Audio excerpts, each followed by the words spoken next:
We are live here at the Brass Legacy Project, honoring Sam Pilafian, J. Samwell Pilafian, as his enemies used to call him. I don't know. Somebody I think called him that. I did call him James once, and he made that was like many years into our relationship, and he made it very clear with his look, made it clear all by itself, but then the words that he used in my direction made it like 10 times more clear that that was never going to happen ever again, and that was the only time.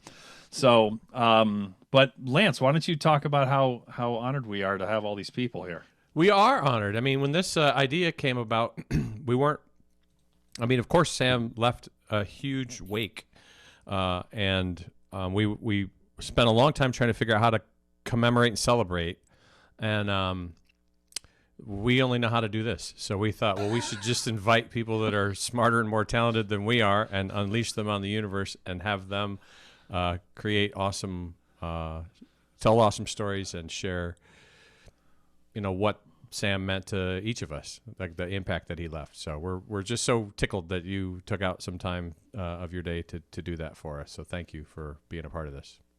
Yeah, this is gonna be great. So, all right. So we are going to the way that this is going to work for anybody watching this either live who donated to Cancer Blows and you're watching this live, or who is watching this once we post this to our YouTube channel. And if you are doing that, we are still trying to raise as much money as possible. Even if you can give $1 to Cancer Blows, where the link is going to be right in, as you can see below in the video description.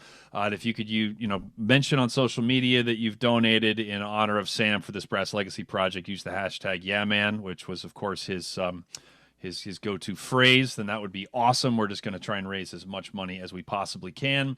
So we're going to go around the horn, share some thoughts about Sam, but we want to keep this conversational, so it's not like you have your turn and then I'm guessing McCaslin, we're going to give him like a set amount of time and then he shouldn't talk anymore. But other than that, we'll just let it be free. Whatever. He hasn't even said anything dumb yet. So, and he actually usually doesn't. But there's plenty of time. There is time. There's a lot of time. So, well, let's start with Tom, since I just I looked up and I decided to throw you under the bus. So, Julian's my old teacher. He used to get mad at me when I didn't practice. Actually, he was a very, very patient man. So like I think I'm still a little intimidated there. And I was just making fun of Clarke because he can't follow instructions and he logged on early. So I decided to pick on you. But Tom, tell everybody who you are. I'm Tom McCaslin. I live and work, when there is work, in Calgary, Alberta, Canada. I play tuba in the Calgary Philharmonic Orchestra. Before coming here, I taught full-time at East Carolina University, North Carolina, for almost a decade, and met Sam quite a few years ago. And my relationship with Sam sort of ran the entire gamut.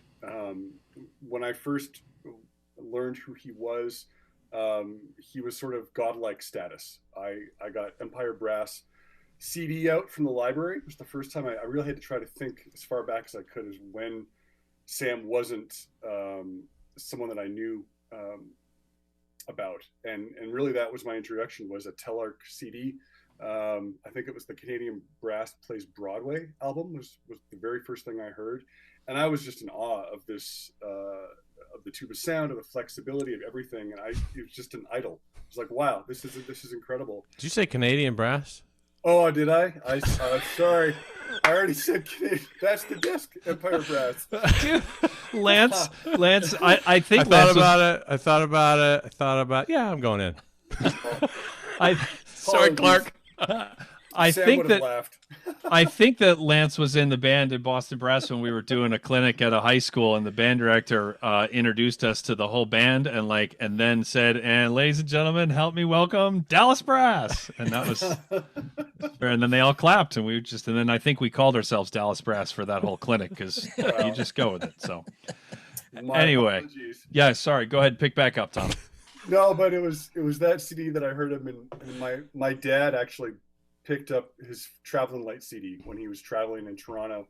Bought it at Sam the Record Man in downtown Toronto when there were still record stores. And I was just in awe of everything on that CD, and just clamored to be able to meet him. And a couple of years later, I got to at an international tuba conference in Italy, and that started our relationship, which eventually led to me studying with him at Arizona State for my master's degree. And it was just really a transformative 2 years, which led to a great relationship, which I sorely miss. My phone was never capable of keeping all of the text messages from him. It was always overloaded. He was constantly in my life for the last 20 years, I'll say. So it's a big hole. And thinking about all the interaction and all the time that I spent with him is just, it's undescribable. So I'm glad there's so many people here that can share their thoughts, because he was one of those people that's never really gone. I mean, I think about him all day, daily, and every day that I warm up, every day that I practice, every time that I teach, every time I'm listening to recordings, I hear Sam's words and his advice and perspective on things, and it's a big hole. So, Tom, you had an intensely close relationship with him towards the end that was very personal. Can you talk a little bit about that? Yeah. I'm fortunately or unfortunately, depending on how you look at it, a two-time cancer survivor now. And during the down period between my two bouts with cancer was when Sam was also battling cancer. And so our relationship sort of went from student teacher to then collaborator, to someone that really we were confiding in each other about the struggles and the challenges and the difficulty of facing cancer and getting over that. And through it all, this ability that Sam had to be positive and to be thinking of bigger picture about not where things were today or tomorrow, but where they were going to be next year or 5 years down the road, never left our conversations. It was always, yeah, it might not be great right now, but it's going to be better. And that's how he was back when I took tuba lessons with him, when I watched him teach. There was always an air of positivity that wherever you're at is not where it's going to be long term, and that's what he was dealing with cancer too. Yeah, it's I remember you talking about that even before he passed. He was an amazing rock for you, and Yeah, I mean, he was a rock for all of us, but in a unique, and as you said, it's like unfortunate but fortunate way. I mean, you two were close in a way that that I couldn't be, which is a good thing that I have not yet had cancer. But yeah, it's amazing that he was able to be. It sounds like you were so generous to him; he was so generous to you. It's it's the way it's supposed to work. Well, cancer is almost. And first, I mean, I'm really nervous here to be in company of these great people, but thank you for doing this, you guys. It's not only great to remember Sam, but also to benefit Cancer Blows. Ryan Anthony is also became a good friend over text during his struggles and my struggles, and it's amazing that you're able to put this together to help his foundation out as well. Cancer is a word that encompasses a lot, just like the word music does. And Sam and I had two different kinds of diseases. And the treatments and the kinds of chemotherapy that we went through were completely different. But at the end of the day, they both really, really sucked. And the end result of what you were facing on a daily basis was very familiar. And so it was really good to have someone that understood that and knew who I was and knew where I came from and had gone through those challenges, that you could really be honest about things that other people really didn't quite grasp how difficult it was. So couldn't grasp. Yeah, there you go. All right, let's go to Elaine next. I'm pretty excited actually to hear a couple of quick stories from her, because she's got a treasure trove of old Sam stories. Tell us how you knew Sam and who you are. So I'm Elaine Martone, and I'm happy to be here. I love Sam Pilafian, loved him very much. I didn't know Ryan Anthony, but I work with Erica Brenner. I was their record producer at Telarc from 1988 until the end of Telarc, which was, we lost our company in 2009.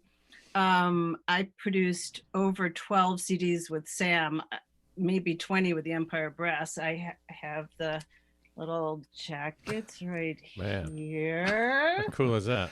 I had that Class Brass album poster up on my wall as a kid. So, yeah. So this was the first one. That's a good one. And we did this in Symphony Hall in Boston. And I remember so I'm still a record producer. Sorry, let me finish introducing myself. I've done this for 40 years. I worked for Telarc for 29. I have 5 Grammys. And you were just recording the Cleveland Orchestra earlier today. So, we just finished this week's virtual subscription concert, which will be posted on Thursday. So our turnaround is 24 hours, and I'm a little bit tired and crazy. Welcome. But, you're among friends. Yeah. So Sam was when I walked into Symphony Hall. So this was August 1988. I don't know if I'm the oldest person who's known him here. I don't know how far back y'all go. Yeah, I think Julie goes. Yeah, Julie goes back further. We'll get to that though. Cool. So I walked in and there's Rolf smoking a cigarette, which is great for brass players, right at the entrance of going into Symphony Hall, and he's all Rolf like and loved that crazy man too, but for completely different reasons. And then there's Sam, and Sam does what he always did. He makes you feel welcome. He makes you feel part of the crew, part of the family. I was like in my very early 30s and really scared. And we just went right into it and started making records, and we'd have so many hilariously good times. So all of these Empire Brass records is how I really feel like I cut my teeth as a record producer. I remember the light bulb going off at one time, when besides recording in Symphony Hall, we used to record up in the Berkshires. Remember, Rolf had a place there. I think Sam had a place there too. He did. He lived in Lee, Mass for a long time. That's right. Until 1994. I couldn't quite remember that. Mm-hmm. So, and Sam would smooth the way from whatever turmoil had been developing from. You noticed, right? And he was just super duperly awesome. But besides recording in the Berkshires, I remember sitting there and the light bulb went off. This is how you produce a record. You play through stuff and then you just work through it one section at a time until building a house, until you've got the whole house built. And I remember feeling so happy I finally figured it out. It took me much longer than it should have. But Sam also got me involved somehow in this recording in, I want to say it was 92 or 93 in Cincinnati with the brass section there and Freddie Fennell for a video game that was being released in Japan called Dragon Quest. Yes. And I do not have a CD copy of that. It was horrible music. And just awful. And Sam was maybe co-producing with me, and I have a little photo of that session. I don't know if you can see this without glare. Is that translating? Yeah. So Freddie, I'm standing next to Freddie Fennell. We're about the same size. And Sam was sitting next to me. I was like, why are we doing this? And he's like, Elaine, it's like polishing a turd.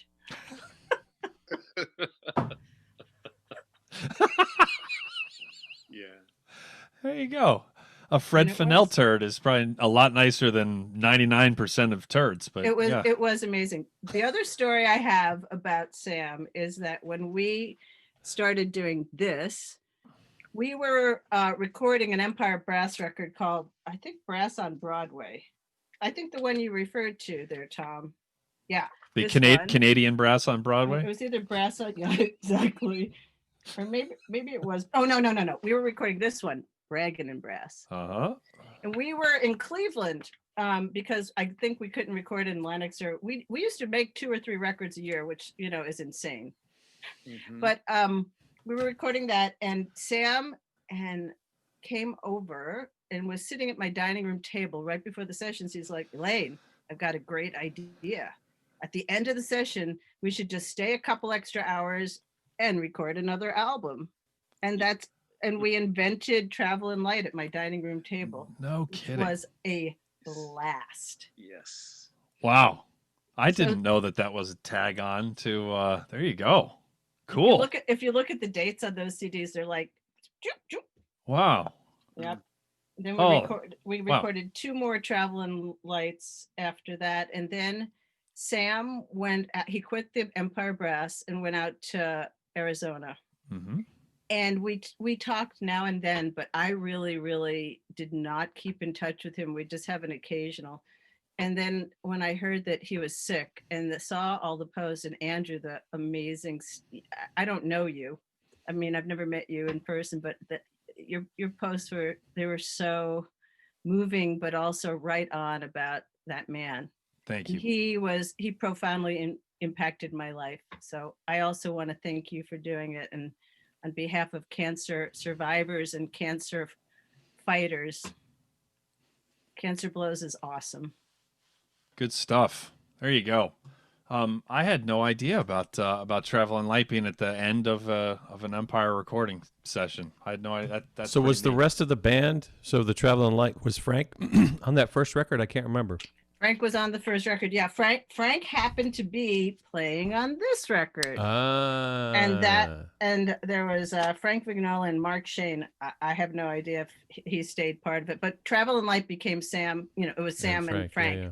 Mm-hmm. I have no idea what happened to Frank. I saw reviews of him some years ago, but he's still out there doing his thing. So yeah. I actually fell into a Frank Vignola YouTube black hole like about 2 weeks ago, which is a good kind of black hole to fall into. So you just reminded me. Speaking of Lennox, I realized, because I'm a terrible person, that I didn't tell Alex Pilafian, Sam's son, who is like a brother to me. I didn't tell him about this until like 20 minutes before it started, which is like 20 minutes till midnight where he lives. And so I texted him, and then he texted me back with some rather spicy words, thanking me for all of the advanced notice. So he's like, I'm in bed, and then some other stuff that I won't repeat. So where does he live? He lives in Tenerife.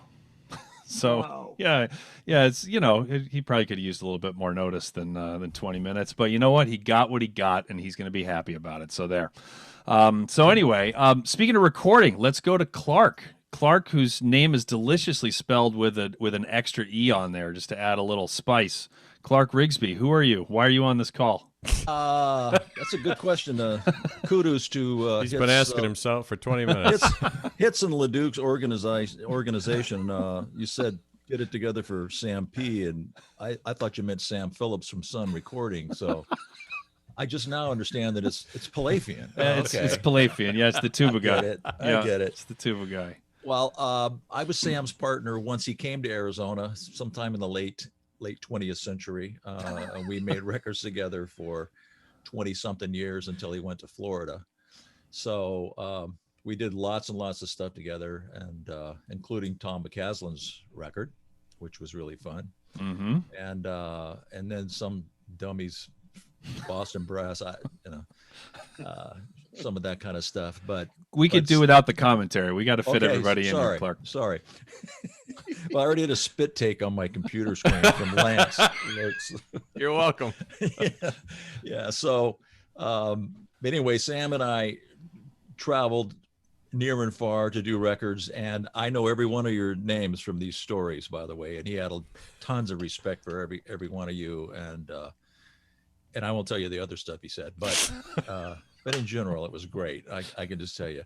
So, Sam, I don't come from the world that you guys come from. I was a cowboy, and I grew up on a ranch, and so when Sam showed up, I had no respect for him at all. So he had to earn his way into my heart. And at that point, I was doing films I worked for Burt Reynolds for 10 years, and I had Sam on a couple of things, and then I was producing some rock records, and he got involved with that. And then we did some trio recordings where some stuff that he did that was crazy. And I got to know him really well during that period. And then as we traveled, I really got to know his story. And I can tell you this, I was so disappointed when he got sick and died, because I always thought I would be the one to kill him. But I was in a couple of those meetings. yeah, that's not the way it went. As a matter of fact, the night before he died, Diane called Sheridan and I and asked, if you guys want to see Sam, you need to come. And go, okay, we'll come in the morning. And he died that night. And I go, that's just like that motherfucker to split before we could get to him, So, but I can tell you this, everywhere we went, Sam knew everybody, and he had a teacher's heart, and he would spend time with any kid that wanted a lesson. And it was amazing to me, what he did. And I had the utmost respect for all of that, and so, I mean, there's many stories that could go on and on, as you guys know, but I'll just leave it right there. So. Awesome. There you go. Let's that was I like that. Like Tom started us off with all like uplifting, inspirational, and Clark's mad. All about balance, man. Yeah, there you go. It is all about balance. There you go. How about Julie Landsman? How are you, Julie? I'm great. How are you? Doing awesome. I'm on a call with you. Thank you for putting this together. Oh, we're thank you to everybody for making the time. So for this, the lineup is pretty awesome. It's going to be 3 straight hours of stories like this from people all across the industry. So Julie, for people who don't know, who are you? Why are we supposed to be impressed that you're on this call? and you go way back with Sam. So just tell us a little bit about that. Well, I'll let you tell them who I am. So I'm bragging, but Julie is a horn legend. She is a pioneer, a badass. She's the former principal horn of the Metropolitan Opera, and a renowned teacher. Should I talk about her until 6:40 and then just boot him off the call and just tell Dan and Julian we ran out of time, or no? All right. Yeah. So anyway, go ahead, Julie.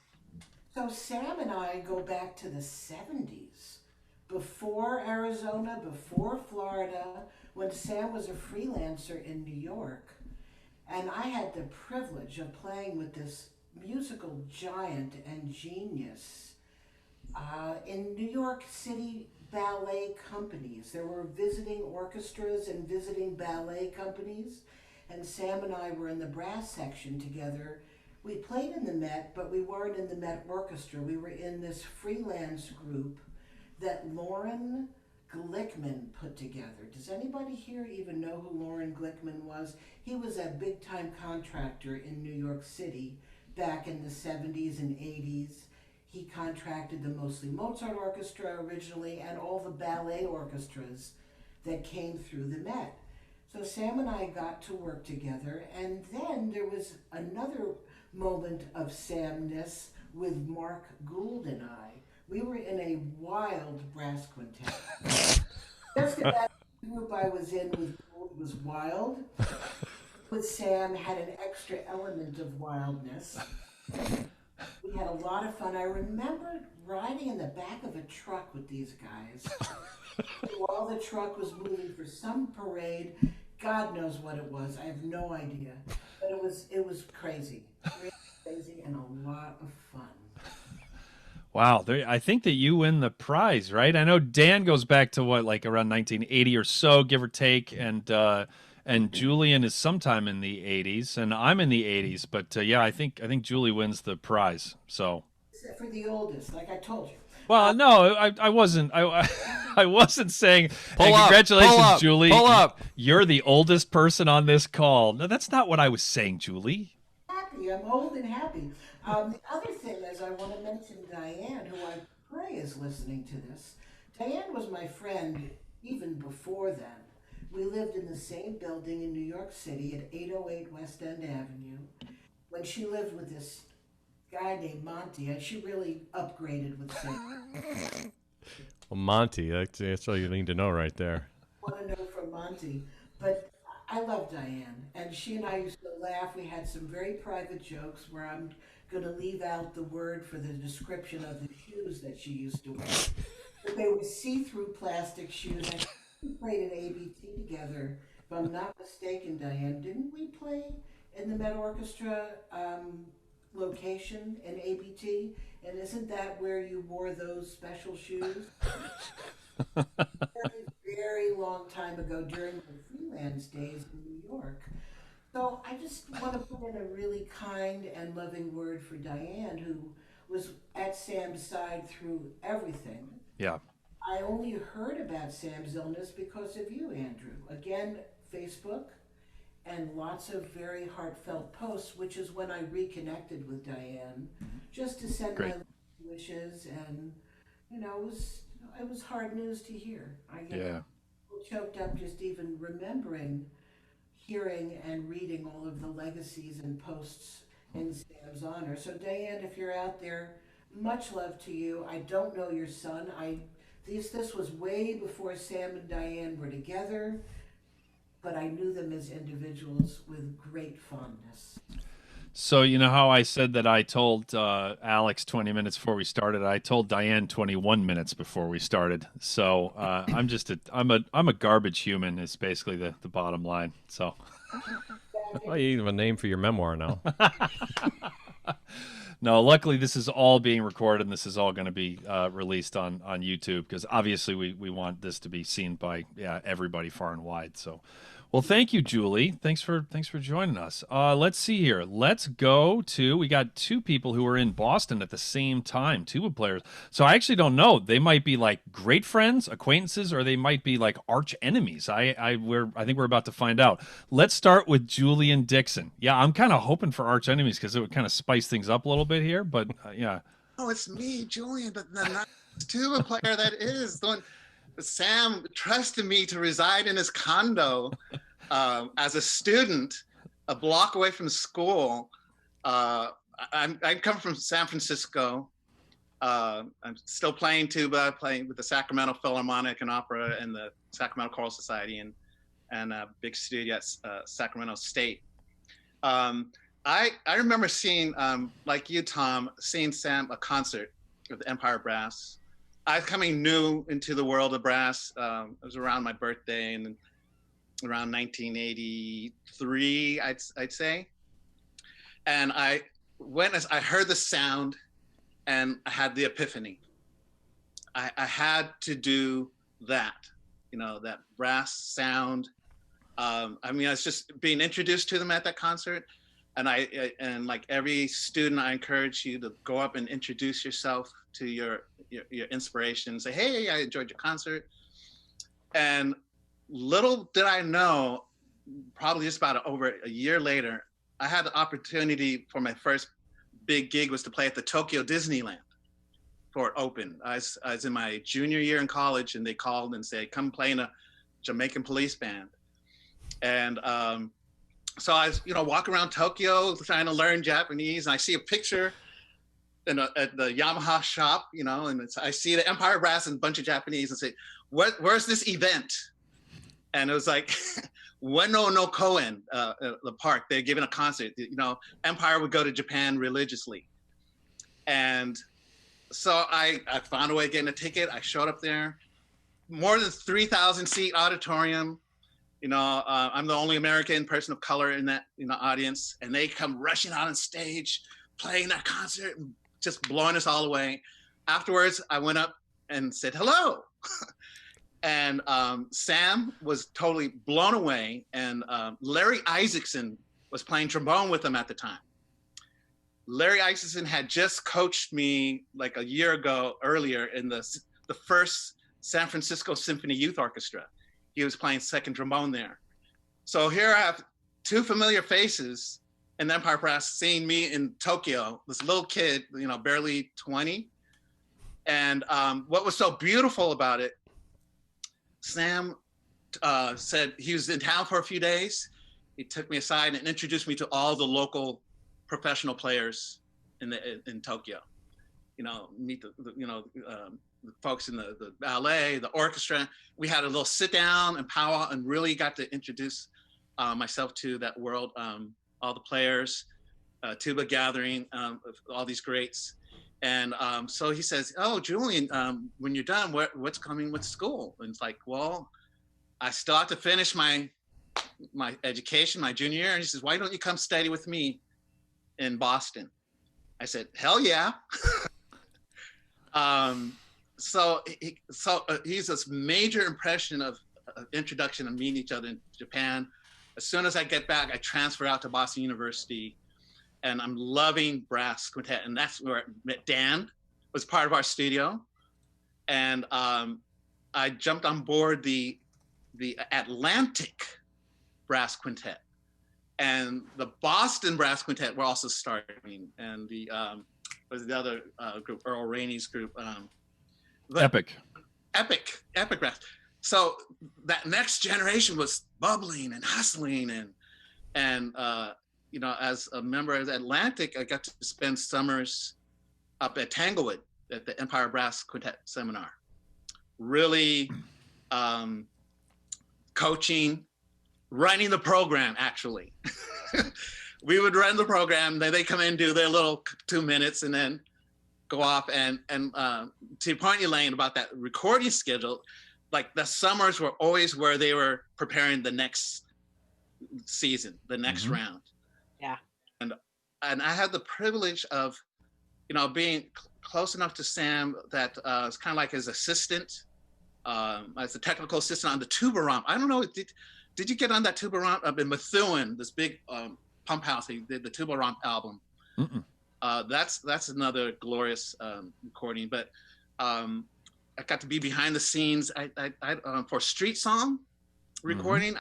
That there's kind of, so it's I have all this behind the scenes. I got to be the fly on the wall. I'm that fly on the wall of so many things. And what I appreciate, Sam, was we had a relationship where he's trusting, because he would come and stay at the condo, his condo, while he was in town. He says, "I'll rent to you." And I had a couple roommates, but whenever I'm in town, I would crash at your place. You know, and there are days when he would, you know, come in, and I remember helping him when he was still doing that shtick of playing the clarinet polka, standing on his head, upside down. I think I was the last person to hold his feet up in the air and help him practice that. And he says, "This is probably the last time I'm going to do this damn thing." Back. But we would have these mornings, you know, he'd run into town and he would teach all day, because he had to squeeze in all those lessons between being on the road. And I would love making pancakes. I would make these pancakes with a lot of wheat germ and raisins, really thick and heavy. He loved it. He's like, "Oh man," and he's, you know, that eating style, hunching over his plate. Yes. Whether we're at Like pancake shrapnel falling off the side of his face, sticking to the wall. all kind of but we had, you know, great times, personal times together. I was there for at the birth of Street Song, when Michael Tilson Thomas and him would be on the phone.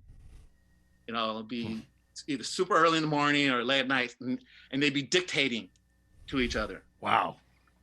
And so I got to see the birth of that piece. I got to catch some of it being performed, seeing him on the road. You know, it's a very special place. And, you know, and Diane, you know, I love you, Diane, and Alex, seeing Alex in those early years. I'd spent, you know, seeing them in summers. And, you know, kind of seeing that period, kind of the end and the close of the Empire era. You know, seeing the cycles of those last minute personnel changes in the, you know, the horn and the trumpet, and finally the big move. You know, it was a furnished condo, and they had the kind of house out at West. And so she said, "Hey, you want to take anything or buy anything?" So right now my laptop is sitting atop the stool that Sam Pilafian would perform on. This nice wooden stool. There you go. Thing, and just kind of to wrap up my little piece here, that I kind of learned late that Sam's ill health and and his passing. I was that very day it passed. I was teaching my tuba ensemble, and it happened to be Japan Day at Sachs State. So, and the kids did this piece called Ramen Noodles, and they got to perform it for the crowd. So here I am, kind of reflecting on this bookend of getting to know him in Japan, and I'm passing on his legacy to my students, what he's passing on to me, and it was just very, very much, a big part of who I am and how I approach to teaching. And Dan, we were in that studio together. We had so many laughs, and I missed you. I haven't seen you since then. I went west, didn't look back. After I have to say before we hand it off to Dan that I'm forever indebted to Sam, because Sam is who told me I studied with Sam every summer of high school, and he told me Julian Dixon is the guy that you're going to study with during the year. And so I studied for 3 years with Julian when I was in high school, and he was the perfect teacher at the perfect time. So yeah, you were great. So, and that condo on it was on Amory, right? Yeah. Amory. Yeah, that actually Diane and Alex and I drove out from Lee that final summer and finished taking all the rest of that stuff. Well, Alex didn't. He just stood there. He was useless. He was 9. So, but Diane and I took, see if he's going to give me crap, I'm going to give him crap, and my crap lasts forever. So there you go. There you go, Alex. I was his babysitter that summer. So anyway, all right. So let's thank you, Julian. And Dan, so you were you knew Sam for the whole 80s, right? For a long time. I think I met him at Tanglewood at the Brass Quintet, Institute. Mm-hmm. And I think it was the second year that it happened, and it was pretty loose. And, talking about Sam and all the energy he used to bring to everything. The summer was just amazing. And I went back a second summer, and then I thought, it's weird that people say they had heard Sam before they met him. I hadn't heard him. I saw a flyer on my high school band room door, and I said, oh, I've got to go to this. And, sometimes life is really fortunate. And so then after a couple of summers, I had to go study with him at BU. So I got myself all ready, and I did my bachelor's and my master's there, and I met great people like Julian there, and we had an amazing studio. And Sam was always, as you said, so warm and welcoming.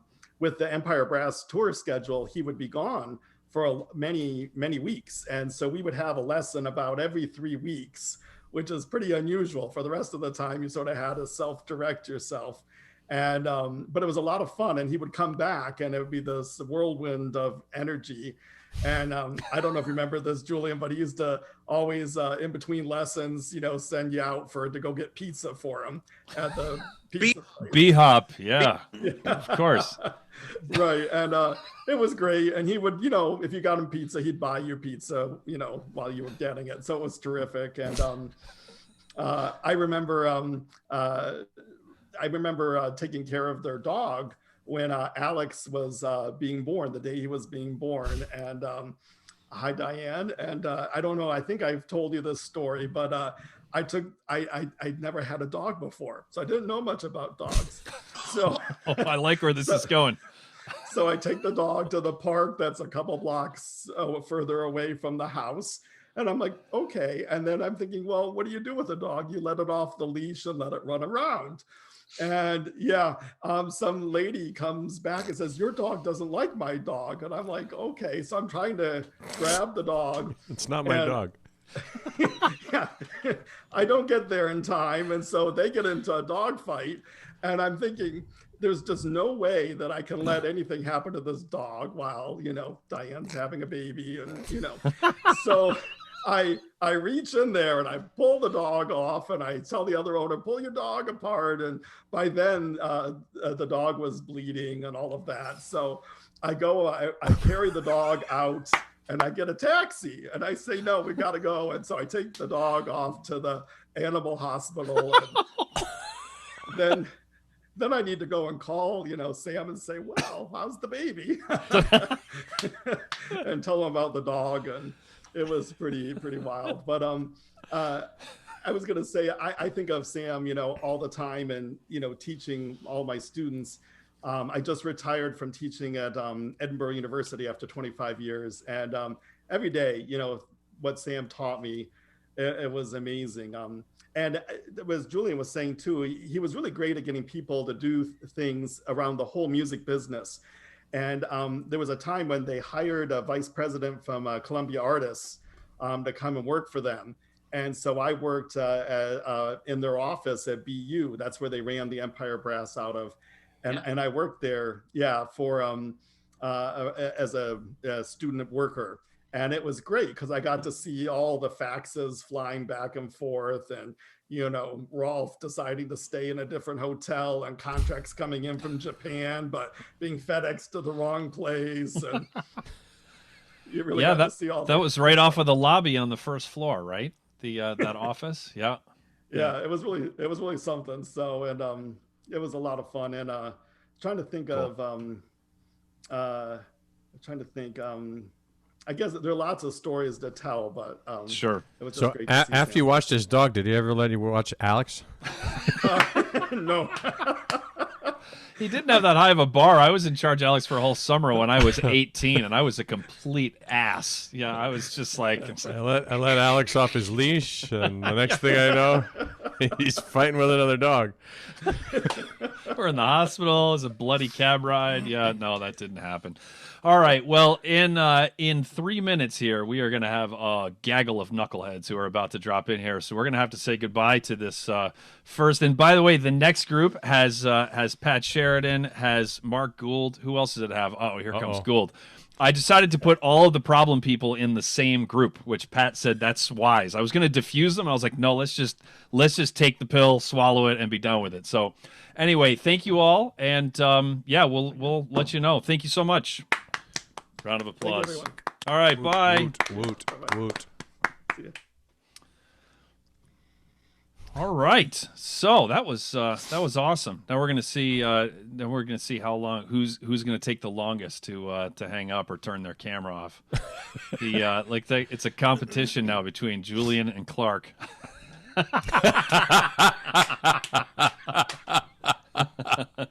Clarke wants to see Gould. Who can blame him? All right, and then Clarke, you're muted. I know what those dudes are going to say. So good to see you guys. Good to see you too, Clarke. Be Thanks, well. Clarke. I hope you're do some editing. Yeah, no.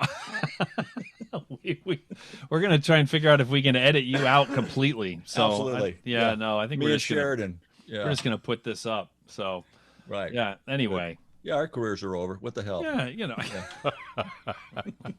I'll see you guys. Bye, Take Clarke. it easy, Clarky. So I think we've got just a minute here that we want to thank some sponsors ahead of time.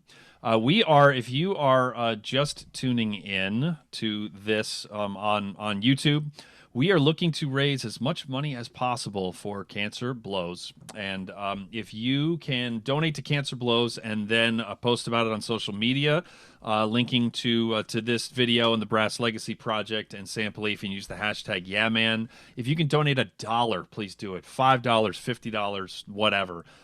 We have already had some very generous donations come in. We kicked things off by donating all of the money for all the Patreon money we have for one of our Brass Junkies episodes, which I believe is $325. And then Ellen Guys, who is, she's amazing. She's a huge fan. She was a huge fan of Sam's. Actually, there's a few photos which saw the light of day.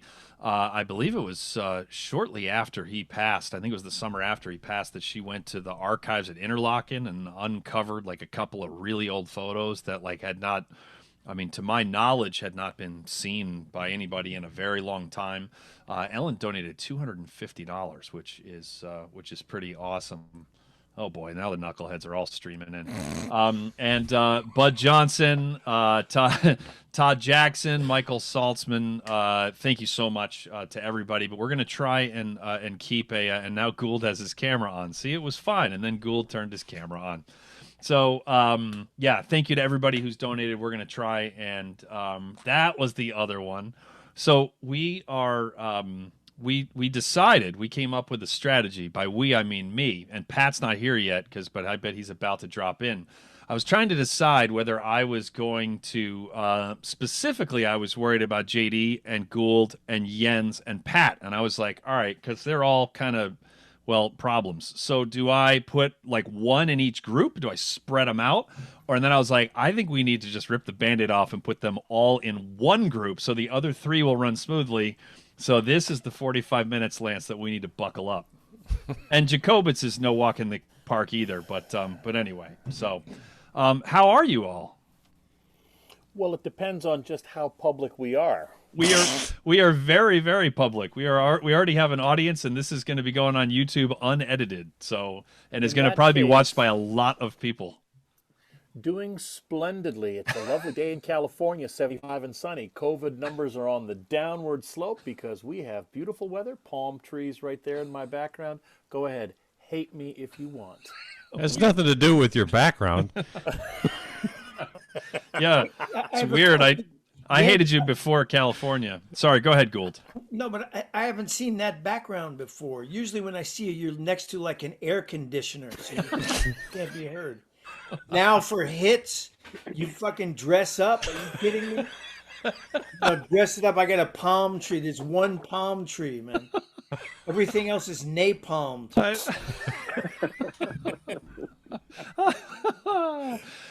That's yeah, Jens and Mark, they're both important trumpet players, just ask them. And then we are also joined by fellow former SAM student and current high school band director, Mike Jacobetz. Mike, how are you? Doing great, man. Thank you so much for inviting me. Yeah, see, he sounds, what's wrong with you two? He sounds like he was gracious, he meant it, like, yeah, anyway. Mike's teaching high school and he's not tenured. I can hear it in his voice. Well, that just hit a little close to home, Jens. Dude, you just apologized to a dumpster. Yeah. Everything's okay. Relax. So I have to say that I've been a fan of the Brass Junkies since episode 1. That's legit, right? Hits and I are, you know, we go way back, and when he started the podcast, I was right there, man, and it's really cool to watch it continue to evolve and just all the amazing artists you've had on. It's been pretty cool. And Gould. And now I get to be on the episode with Jens. Yeah, this is true. Right? We've been kind of building to this, and now we're wasting it with like 5 other guests. So anyway. Mike, let's not waste time, crawling up hits' ass. Now we can talk about something else. A long journey. Hey, AD, how are you? I have to say hello. Lance, what's happening? Greetings. Just good to see you. Thank you for You know what doing I was this. thinking? I want to just say one thing about Sam. Could I talk about Sam for a second? Absolutely. So I'm thinking about what could I say about Sam? And Patrick's here, perfect timing. Hey, Pat, what could I say about Sam? Now, Sam was, among other things. Now, Patrick, Jens, and I, we worked together. He was the link between all three of us in a certain way, But Sam Pilafian was great at dealing with very difficult people.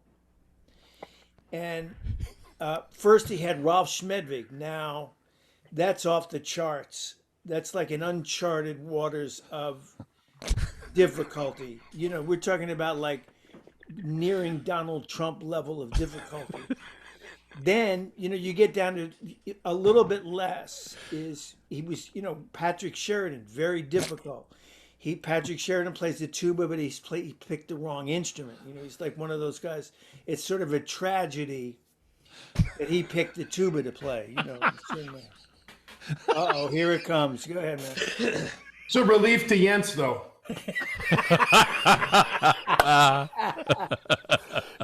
Why don't you finish your little monologue, Mark, and then I'd like to say a few words about Pat. And look at JD. I mean, this is no walk in the park either. You know, JD has like, you know, he also wanted to play the trumpet, and he has diva-like capacity. You know, so that's Sam. You know, he always could deal with these people very easily. Navigated us beautifully. You know, none of us had friends other than Sam.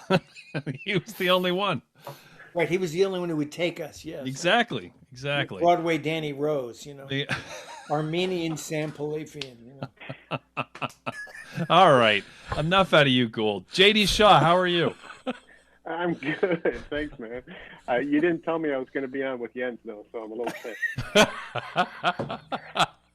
Everybody that we told said they were busy then. As soon as we said, could you go on with Jens? And they were like, oh, I have a thing.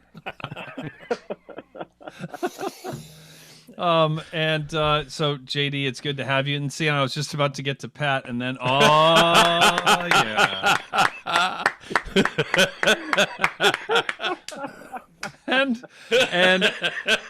and right on time, Patrick Sheridan. Pat, I love that apron, Pat. Looks like you're grilling meat tonight, Pat. You're grilling meat tonight. That's good. I am. Patrick, when did you meet Sam? When did I meet Sam? Yeah. I was 9 years old. I'd been playing the tuba for about 4 months, and my mom saw a poster for the Empire Brass to perform a Sunday afternoon masterclass and concert at the MacPhail Center, which was the extension of the University of Minnesota in downtown Minneapolis. And it was a snowy day in Minnesota, which encompasses pretty much September through August. And it was, they were late, like really late. So people were leaving, like it was jammed out. It was a room that could hold maybe 200 people and probably 500 people there. By the time they got there, there was about 100 people left because they were about 3 hours late.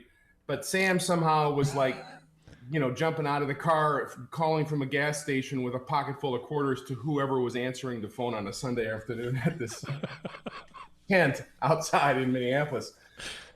So the RV pulls up, right? The famous Empire Brass RV pulls up. They roll out, and they act like they weren't late. They act like they were 4 hours early. So they proceeded to warm up for like an hour and a half in front of everybody.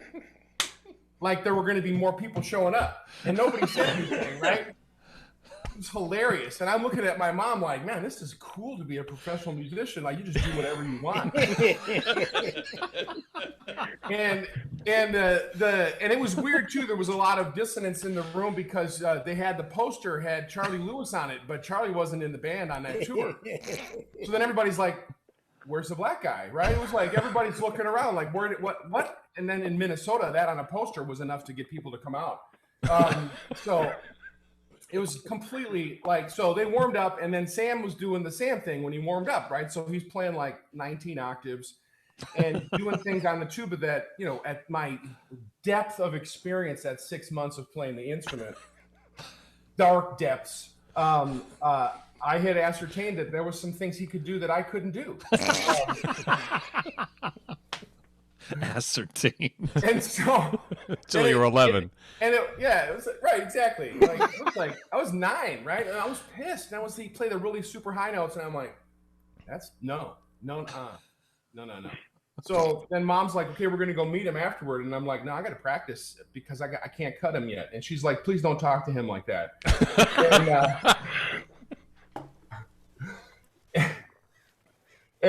So we get up to the front of the line. You know, I'm holding my mom's hand. You know, I'm like end of 3rd grade, beginning of 4th grade, right?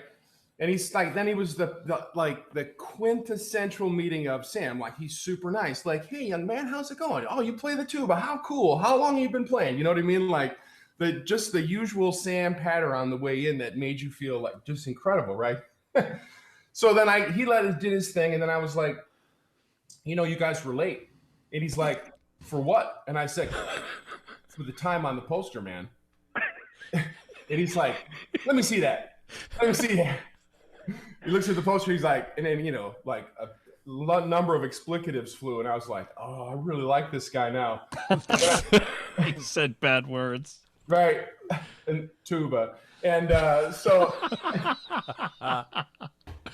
So then I was like, hey man, what was that note that you played? The super squeaky note in that one solo. It was like Tiger Rag or something like that, right?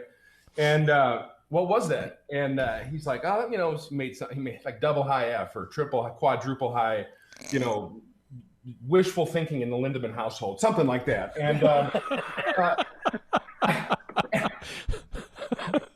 and then that's what Jen says. I know. That's why we pray for him. So, and you are on a roll, Patrick. You go. You well, go. you know, a lot of time with drummers. So, he tells me what the note was, and then I was like, well, that's really cool. I said, I'm gonna go practice now, and I said, the next time I see you, I'm gonna be able to play better than you. I'm gonna play higher than you. I'm coming after you. And my mom was like, Patrick, knock it off. And so she's like pulling me away, and I'm like going over my shoulder, like, I'm coming for you, man. I'm coming for you. You know, in my exactly. This my is good. vantage point. So, and then he always told the story. I'm sure it's not true, but he always told the story the same, which made me believe that for sure it wasn't true. Then he got on the RV after that, and he said, well, I either met the next, you know, serial murderer of Minnesota or the next great tuba player to leave the Midwest, right? That was his. And then we met, like. Jury's still out, right? Yeah, right. Still working on that one.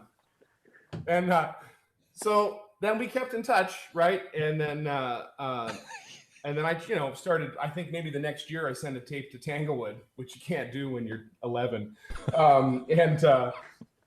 And then every time they came to Minnesota, that was the time in the 1970s when it was either every other year. So one year would be Canadians, then the next year would be Empire Brass, and the Canadians would come back. And the Canadians were doing they would come once and play by themselves, and the next time they play with the orchestra.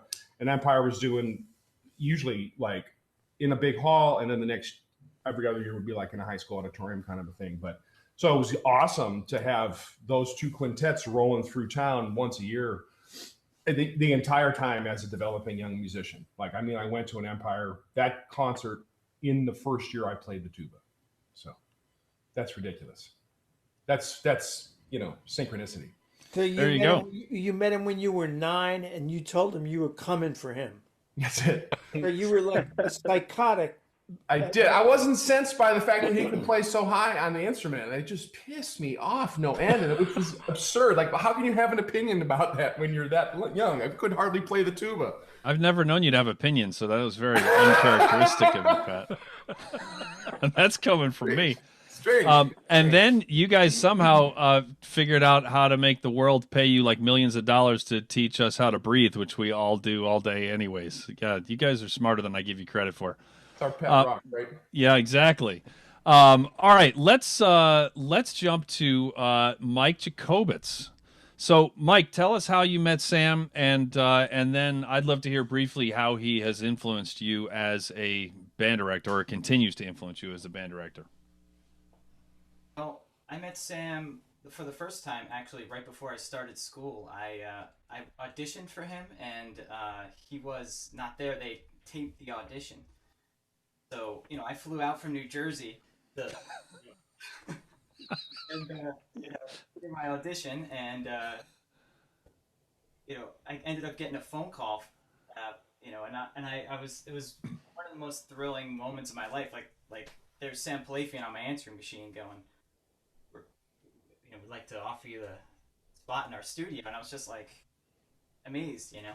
But yeah, I mean, I first met him, you know, just when I arrived at ASU and started with the marching band stuff. You know, as an ed major, I was first priority was getting in the dorm, and then it was out to marching band rehearsal, and you know. When it was like 108. Yeah, that's fun. Yeah, that's, you know, as a marching band director now, I you know, I don't hold a whole lot of sympathy for my sousaphone players. You know? Like, it's heavy. Yeah, well, I mean, we had to put coverings on them so they wouldn't burn our skin. You know? Humans are not meant to live there. So, and Pat's not human. So, yeah, it all checks out. And Andrew, could I ask you a question? Uh-oh, this ought to be good. This is I'm just wondering if, like, I've been muted for some reason, because I think my Sam Pilafian origin story is actually quite interesting. Because, you know, I wasn't 9 or anything. You know, I was like a little older, even a little older than Sam. So I was playing in the Springfield Symphony, and I was partaking of the favors of a young woman in that orchestra. And, you know, we got to talking, you know, very friendly. It was not a, you know, no heavy thing, but, and she said, do you know Sam Pilafian? You remind me of Sam Pilafian. And of course, this pissed me off, you know. You know what I mean? It's like, you know, this is a direct slur on, really? I mean, you're here with me and you're talking about, you know, some guy who plays the fucking tuba. You know, what a cut. So, in any case, that's how I really was introduced to Sam Pilafian. And then, of course, like shortly thereafter, I met Sam, and you know, we became very good friends. I don't know what happened to the girl. You know, she sort of disappeared from the scene. You know, very nice. I mean, I'm not going to say her name or anything. You know, but that's all I wanted to say. You know, you don't have to worry so much, Andrew. You know, I made it this far. I would like to point out, before we get back to Jacobetz, I would like to point out that we send Gould the link, and then he goes, I need another link. So then we sent him another link, and then it says, I still don't have the link. So we ended up having to send a link that said, Dear Mark Gould, but send it to one of my email addresses, and then I had to forward it to him. So so far, you're the person that has required the most hand-holding. So there's still time, though. There's still time. So, and well, I couldn't even get being with you, but I will not take such insults. Although at least you answer my text messages. Yeah, Jens, I'm like, what's your email address? And nothing. And then I just send it to him. I'm like, well, tell me if you got, yeah, anyway. I got 2 words for you, Andrew. They're not happy birthday. So I do want to get back quickly to Jacobetz. Tell us how Sam continues to influence. I'm trying to keep this like on track here. How he continues to influence your band directing. Let Gould go, man. Just let Gould go, he said.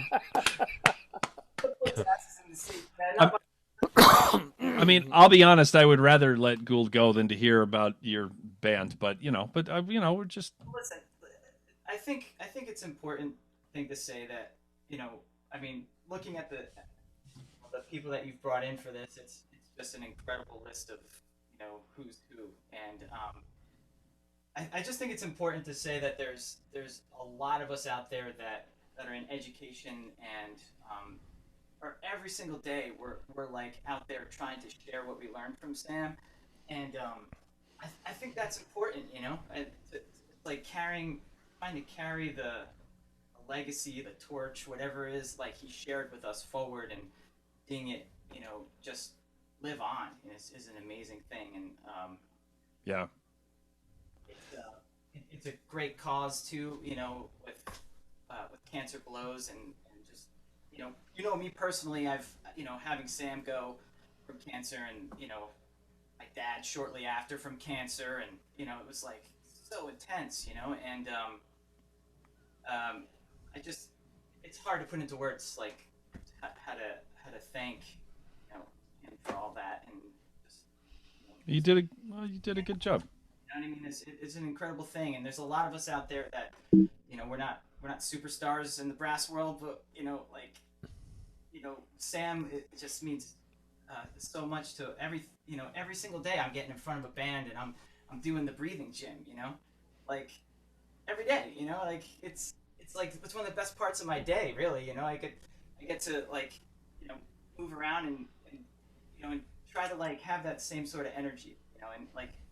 That's what Sam did, was he just had incredible energy that he brought, and positivity. Yeah.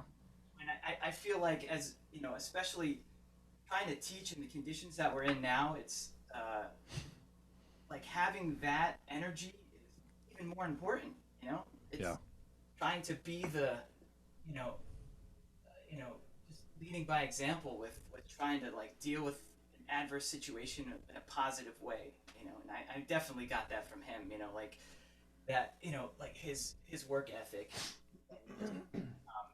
just always had something positive to say, you know, and that's I think what really stays with kids. That's what affects kids is like how you know, they may not remember all the, you know, the technique, you know, this and that, you know, but they will remember how you made them feel, you know, and I learned that from him, you know, like, you know, anytime that I felt like I had, you know, like impressed him and got like a yeah man from him, it was just like amazing feeling, you know. Yeah. Yeah, that's something I'm trying to carry on, you know. All right, that was like 3 straight like helpful and heartfelt minutes, so that's probably enough. Let's move on to JD has a very good meeting Sam story. I'm a fan of this one. I think it was funny when I was listening to Pat on his experience with Pat the very first time. But not only that, but I'm still reeling over the word explicative. I like that one a lot, explicative. So I'm going to be using that, Pat. I learned that while reading Tenor-Cliff.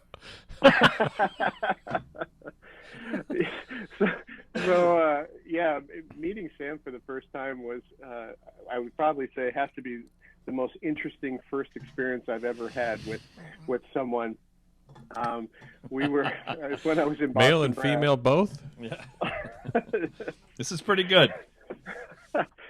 So we're playing in Boston Brass, and I think we were playing at the whatever the tuba conference was. 2002 ITEC in Greensboro, North Carolina. Right. And so we were playing a concert there, and we get done with the concert. You know, we whip off a caravan, and you know, the place is going crazy. We have great audiences. That was fun. And so I go backstage, and this short little gray-haired guy walks up to me and goes, "Hey man, I want to have your baby." And I was like, this is the oddest first experience I've ever had. And then Andrew stand there and goes, "JD, Sam Pilafian, JD." And that was it. That was it. And then I remember later that night we're just hanging out, and so everybody is talking. There's just tons of people everywhere, and so I'm standing there, and he keeps coming over to me and saying, "Yeah, and another thing about that show was this, and then there was this thing," and then he'd go talk to somebody else, and then he'd come back and he'd go, "And then there was this and this," and then he'd go talk to somebody else. So he could keep like 5 conversations going on at the same time, and you're trying to figure out where you were the last time. But it really was the start of a friendship that was really incredible.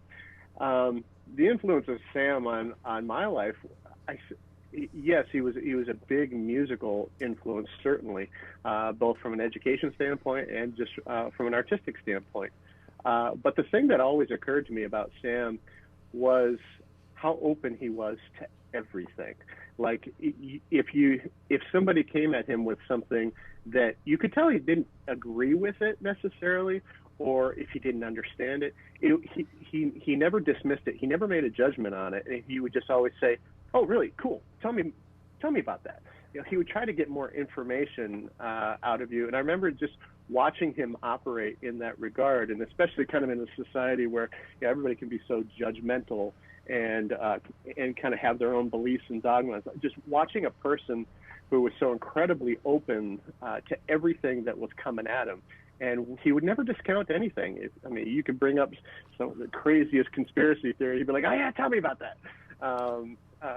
But the other thing that I think we shared, and he was passionate about everything. But the thing that we really shared was just a love of food.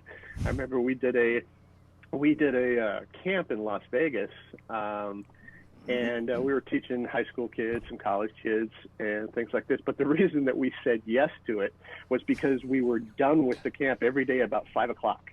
And so we would have reservations at whatever restaurant that we want. We were both really into chefs and their and new food and all this kind of stuff. So I remember one experience where we went to Rick Moonan's RM Seafood in Mandalay Bay, and we got the table inside the kitchen. And so Rick Moonan's there, he's working, and Rick Moonan puts down this dish of poached lobster. And anybody who knows Sam, he just kind of eats with his head down, and you're trying to just not get parts all over you. We're 2 for 2. First segment. In the first segment, before you guys came on, we talked about the Sammy eating position. Shrapnel coming off the sides of his head. Yeah. That's pretty funny. And obviously Rick Moonan, I mean, he's like a musician. He wants to perform. He sees somebody that's really into his craft. He's like, okay, well, let me show you this. And so he puts down all these other dishes. And Sam looks up and just looks at Rick Moonan, celebrity chef, and looks at all the other bowls, goes, no, do that again, the poached lobster thing. But not only that, we were eating in a place in Virginia. It was some barbecue place, franchise place. And Pat, I think you might have been there too. And he had these 2 cousins that were there. And as we're sitting there eating, his cousins keep giving him food, but not just giving food on his plate. They were feeding him. And I just thought this was the weirdest thing I'd ever seen. and I'm kind of looking at Pat, and Pat's looking at me like, oh yeah, I've been down this route before. So later on, I ask him about it. He goes, oh yeah, man, that's an Armenian thing. It's a sign of respect. You give your elders this food and thing. And so there's this whole other Armenian ethnic side to the food culture of Sam that was. I never saw that one. That's good. He probably wouldn't have the courage to do that in front of me. or they would do it once in front of you, and then that'd be the end of it.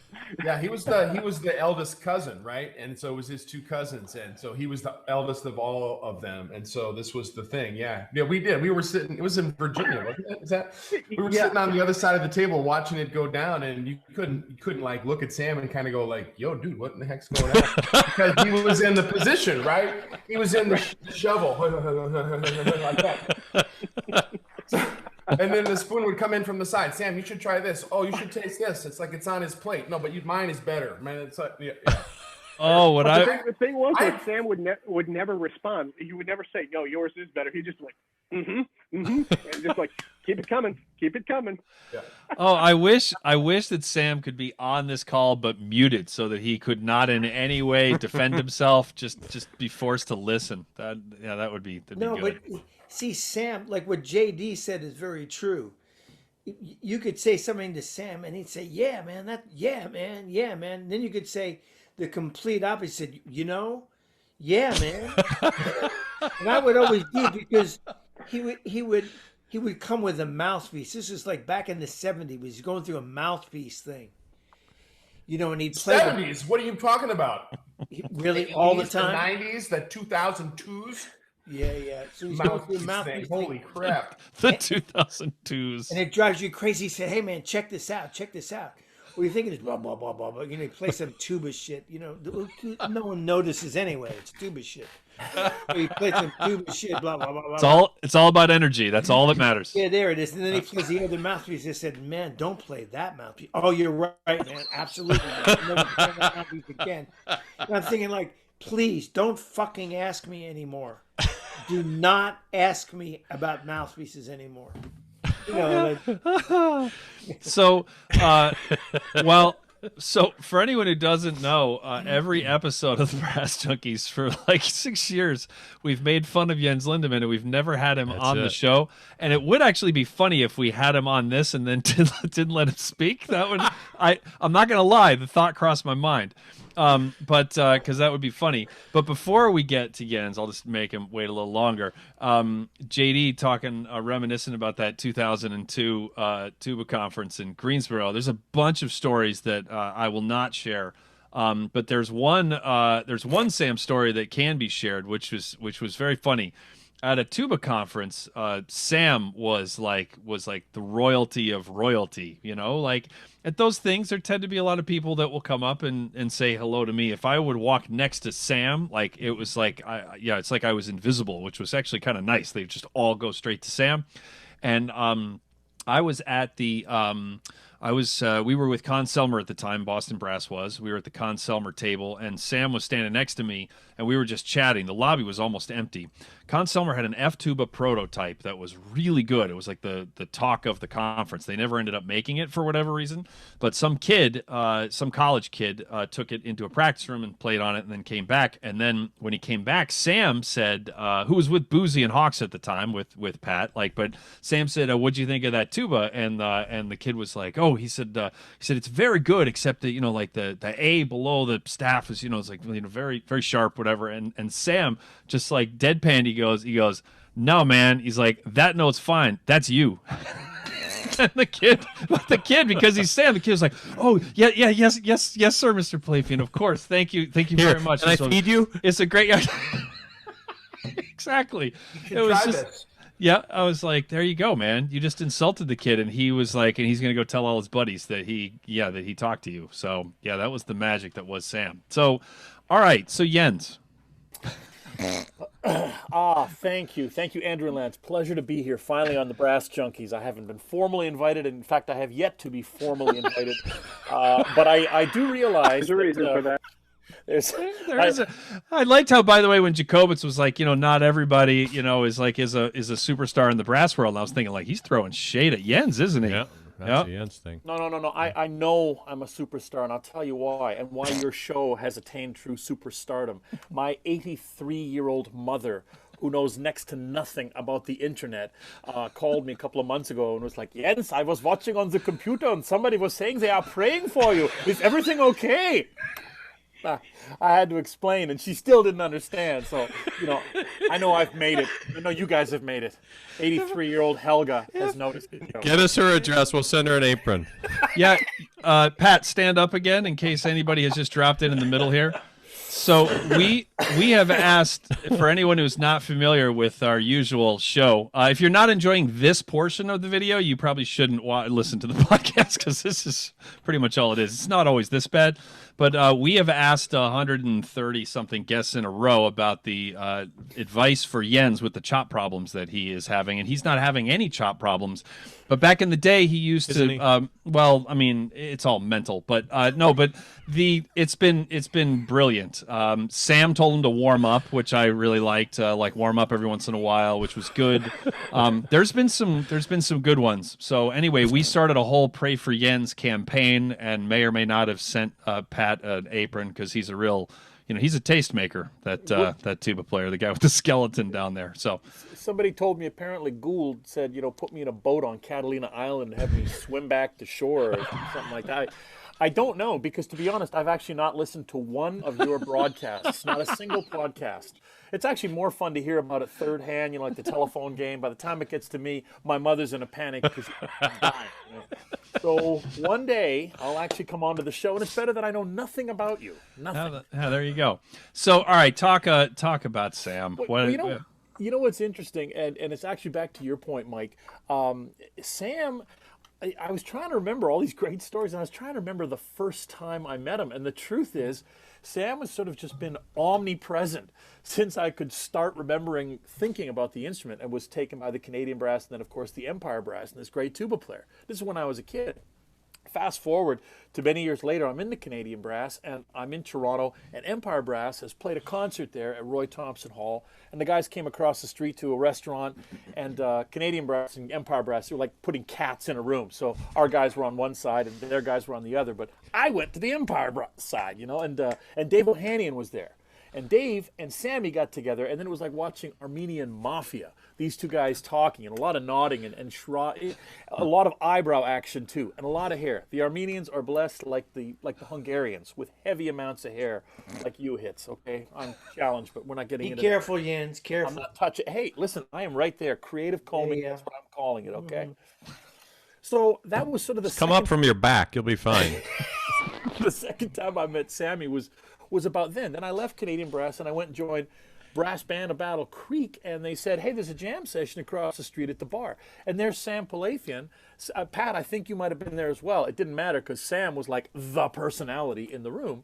And that was the next time I saw him. Fast forward many years later, we started the All-Star Brass with Pat, I might add. And Pat said, after the first year we got to bring Sammy up to produce. And so Sammy came out to produce, and that's when I really got to know him. So he's sort of been omnipresent, but the point I'd like to make is it's actually more interesting for me to tell this crew of people who are watching with this particular crew of guests the first time my wife met Sam Pilafian. It also happened to be up at Banff, and Gould was there at the same time. She heard Sammy's voice and just turned around and said, "That guy sounds exactly like Gould. Who is he? Those two are brothers." She'd never met Sam Pilafian. It was like this, you know? So I guess that's my way of saying Sammy's always been around, and he still is. And he is here in human form in Mark Gould. And everything that everybody has been saying is right on the money. Sam Pilafian, aside from being the tuba giant that he was, I mean, how the hell is it possible to become a superstar playing the tuba and touring with a banjo? Only Sam Pilafian could do that. Only Sammy, okay? Like, that was like a stunning thing. I'm a student, like, why is there a tuba soloist, you know, touring the world with Telarc and a banjo player?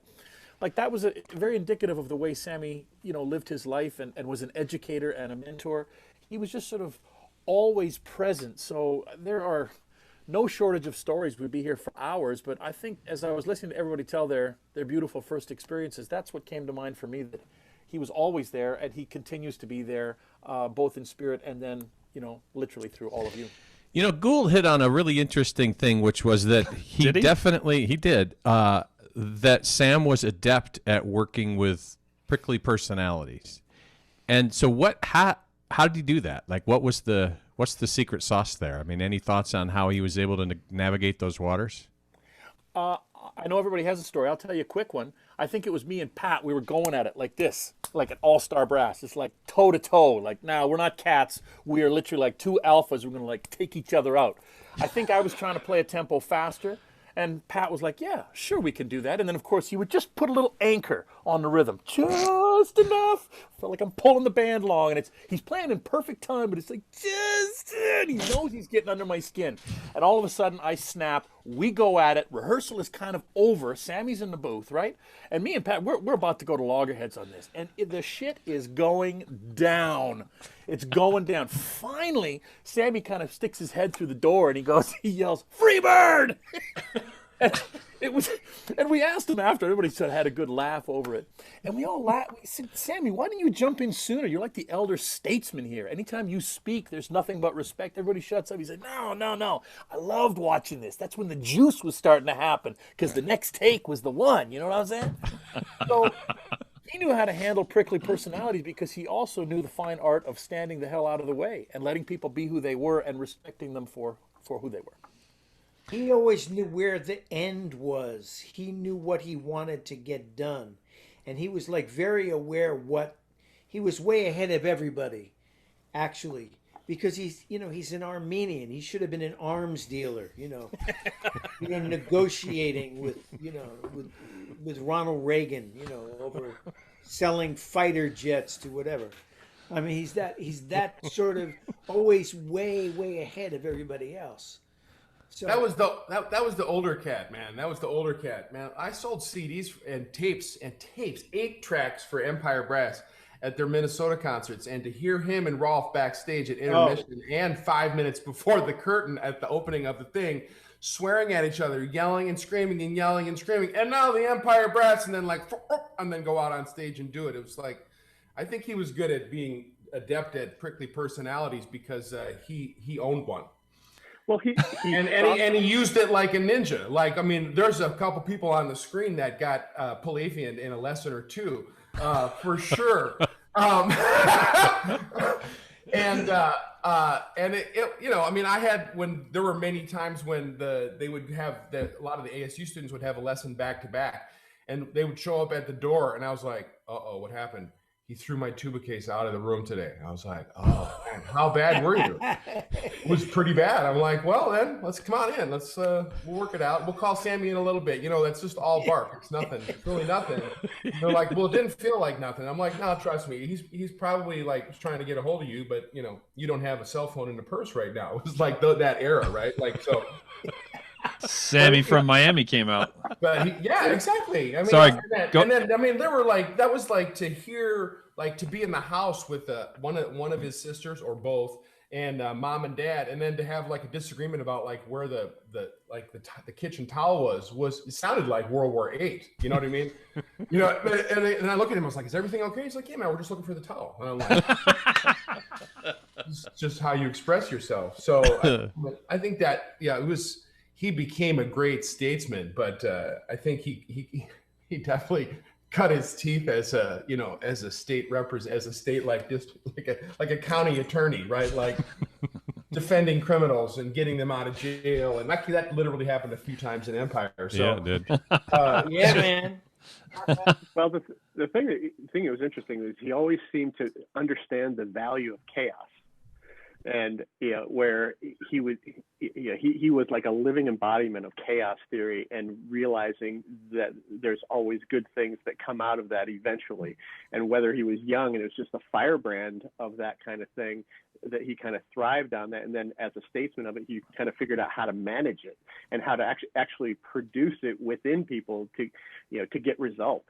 I remember when I was at ASU visiting one time, watching a scale lesson, and the way he would pit the students against each other in their scales, and you knew that it was like this battle royale of scales, and you knew those kids were going back to their practice room and were like, "Oh yeah, I'm going to win the next one, and I'm going to win it big." So that level of motivation, where it wasn't just all happiness and light, but taking that chaos and making something really valuable about it was integral to his personality.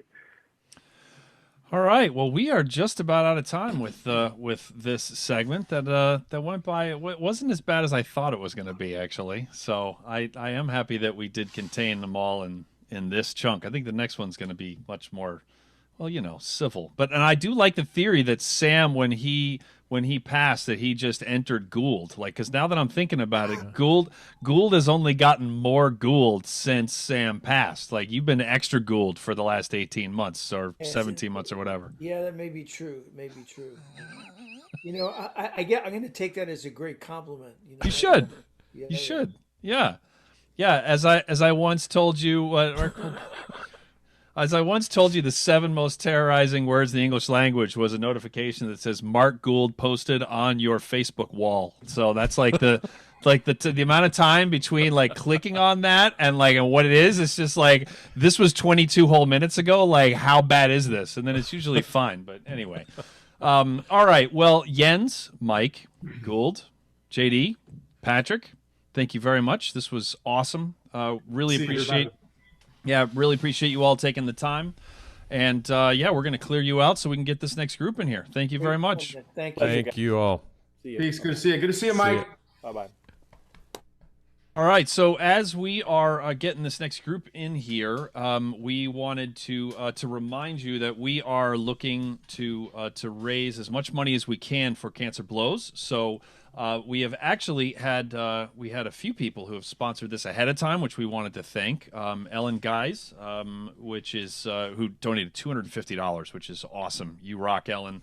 Bud Johnson, Todd Jackson, Michael Saltzman, thank you very, very, very much for all of your donations. We also got things kicked off by donating the Patreon money for one of our Brass Junkies episodes, which was, I believe, $325. But if you are watching this on YouTube when we broadcast this could be a year and a half after we post it. If you could make a donation, which the link is right in the episode or the video description below, if you could make a donation of $1, $5, $500, whatever, to Cancer Blows, and if you would like to post about it and use the hashtag YeahMan, which was Sam's, of course, go-to phrase, then that would be awesome. Cancer Blows is, of course, the amazing and incredible. I overuse the word amazing. I wish I didn't ever use it so I could use it to describe this charity, which was started by the recently departed Ryan Anthony, who was just an absolute hero to so many, and to Sam himself. And Ryan was, of course, in Canadian brass and was the principal trumpeter of the Dallas Symphony. And the foundation that he started lives on, and we are trying to do everything that we possibly can to help them to raise money to fight cancer. And so yeah, follow that link. And all right, we've actually already got a few of the people are in. If they want to turn on their cameras, then we can start to roll here. Hey, that looks like my friend Marty Hackleman, actually. Oh wait, it is. Oh, and you're muted, and that looks like Charles Villarrubia, and that looks like Velvet Brown. How about that?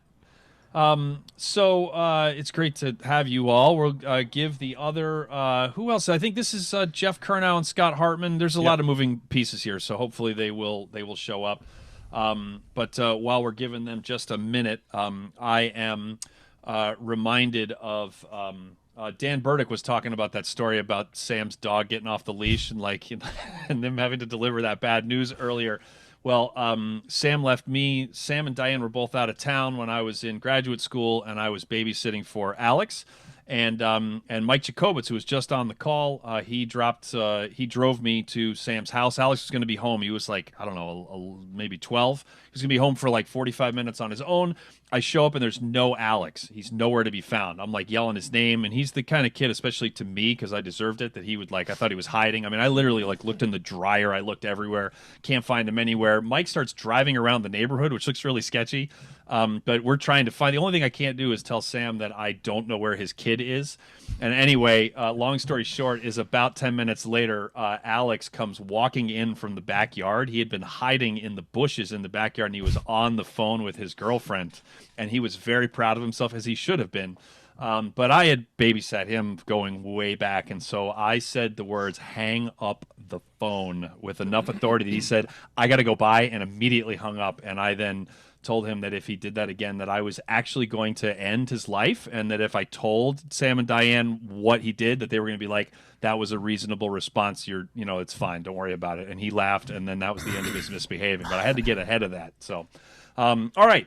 So I vamped, but they're not here. So let's just start. That's okay. Let's go. Yeah. Yeah. So we are joined by two just fabulous artists who happen to play the tuba, and a fabulous artist who happens to play the horn. So you like that, Marty? It sounded like I was saying two fabulous artists and Marty. And Marty, yeah. and then there's Marty, yeah. I appreciate being lumped in the bass clef like that. But it's okay. Hey, that's a compliment. That's a compliment. Right. I've got a few octaves on you. I'll get there. We're trying to be inclusive. We've even got Curnow as a trumpet player. I mean, we were like, but typical trumpet. He's late, right? Oh, and he's muted. This is not a typical trumpet player. That's very true. Hey, wait a minute. I have a question for you guys. If Empire Brass back in the day, if there had been real life mute buttons, do you think that you guys maybe would have gotten along better? No. No impact. No, it was no. I don't really. You couldn't. I have to begin this by saying I have a restraining order against Marty, so I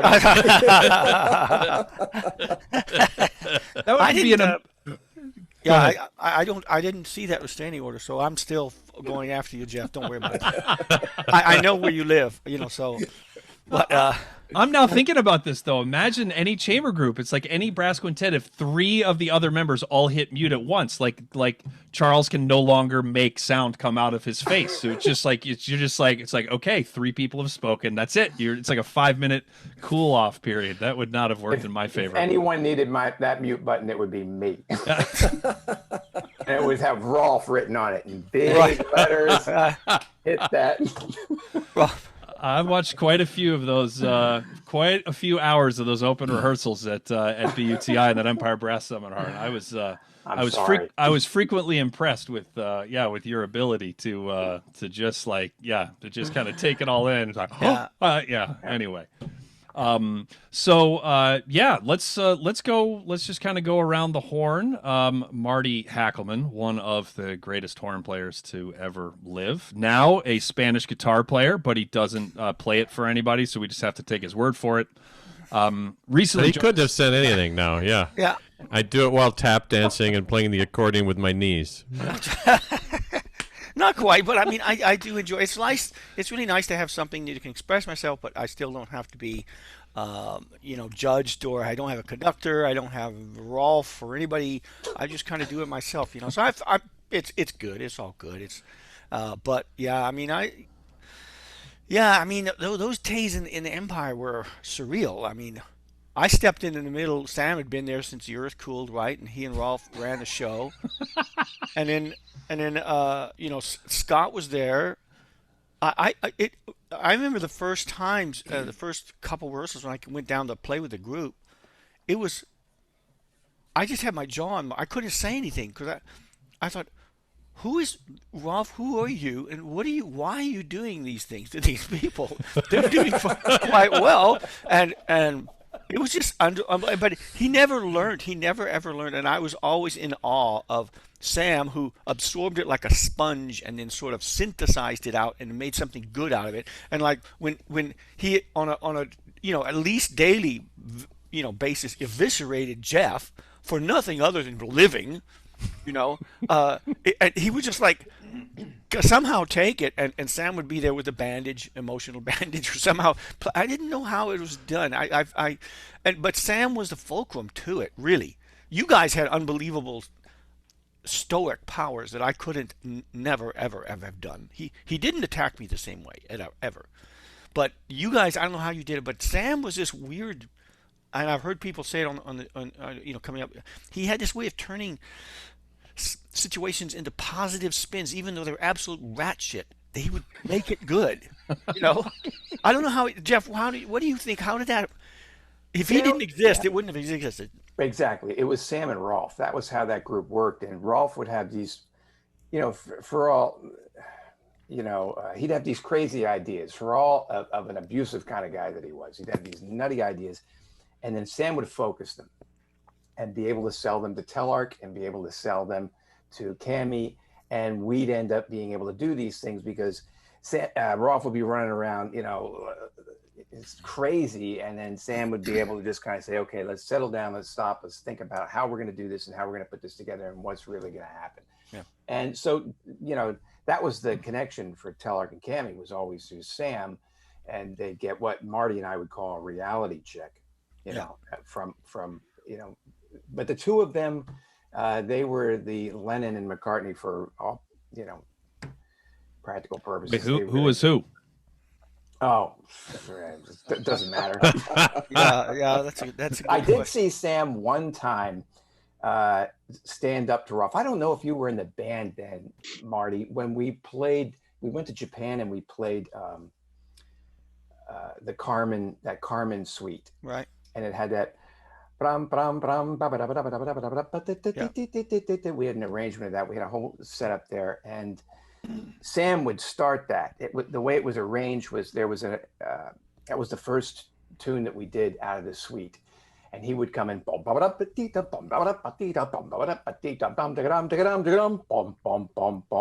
would come in, and we did it a couple nights, and Rolf would walk off stage and say, you're dragging.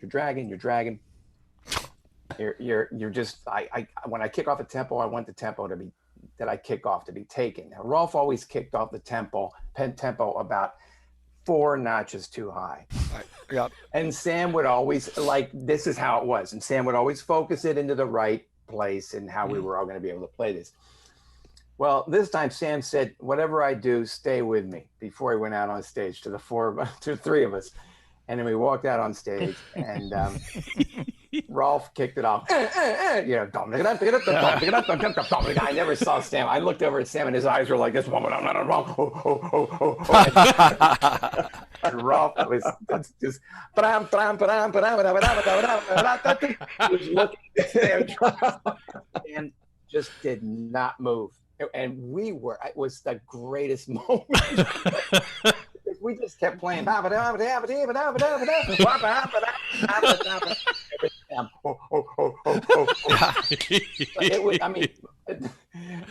soon as the half was over, the 3 of us disappeared. Yeah. You didn't want to be in the same building as that. Yeah, that's the only time I saw Sam really stand up and give something back to Rolf. Hey, we got a shout out from the first segment. Elaine Martone was on, and she sends her love to both Marty and Jeff. So nice. Some fun Empire stories there.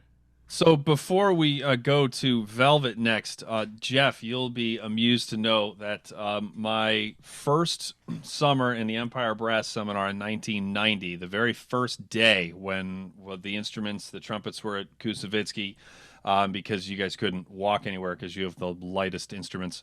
And the tubas, we were in Fiedler, so just on the other side of like those trees in the tennis courts. And Sam was in the process of talking to us. And then all of a sudden we heard like all of the trumpets like playing a B flat at one time, and it like totally interrupted Sam. And Sam just stopped and he waited for the note to be done, and then he literally looked upward and he said, "God, why did you have to put trumpets into the brass quintet?" And then he and then he proceeded to continue introducing himself and the rest of us. So anyway, I thought you would enjoy that. So yep, there you go. So Velvet, you are Velvet is a phenomenal tuba soloist, a quintet player, a teacher at Penn State. She wears a lot of hats, and she does all of them well enough that if you didn't know her, you would think that any one of those things was the thing that she does, but she does all of it, which, to be honest, is a little off-putting, but that's neither here nor there. So Velvet, thank you so much for joining us. I'm happy to be here. Thank you. When did you first meet Sam? Well, I'll get to that in a second. But Great. What I want to say is that as a student at BU and Marty Hackleman and Sheriff Curnow and Empire was there, I had no idea. I thought it was just a rosy, everybody got along quintet. It's just I am just like every quintet. Yeah. Shock right now. Just totally. Weird, right? Yes, the students were often the students had their own stories to go along with.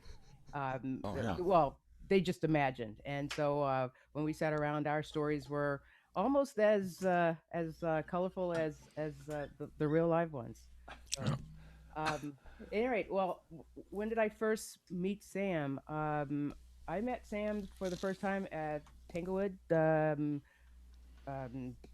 Brass Quintet Seminar. I was pretty young. I was under I think I was 10th grade or so, and I was there for a week, and then I had to go home, and he never forgot that I had to go home for maybe missing home or who knows what it was. I can't remember exactly, but I do remember that I had to go after the first week, and we talked a little bit about that. But that's the first time that I met him, and it was just listening to his performance live was unbelievable. And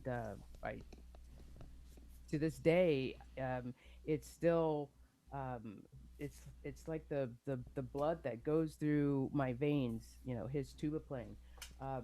For instance, I remember I was cleaning or something, and I had a CD in the house here that says Christmas music or something. It didn't really say who's on it.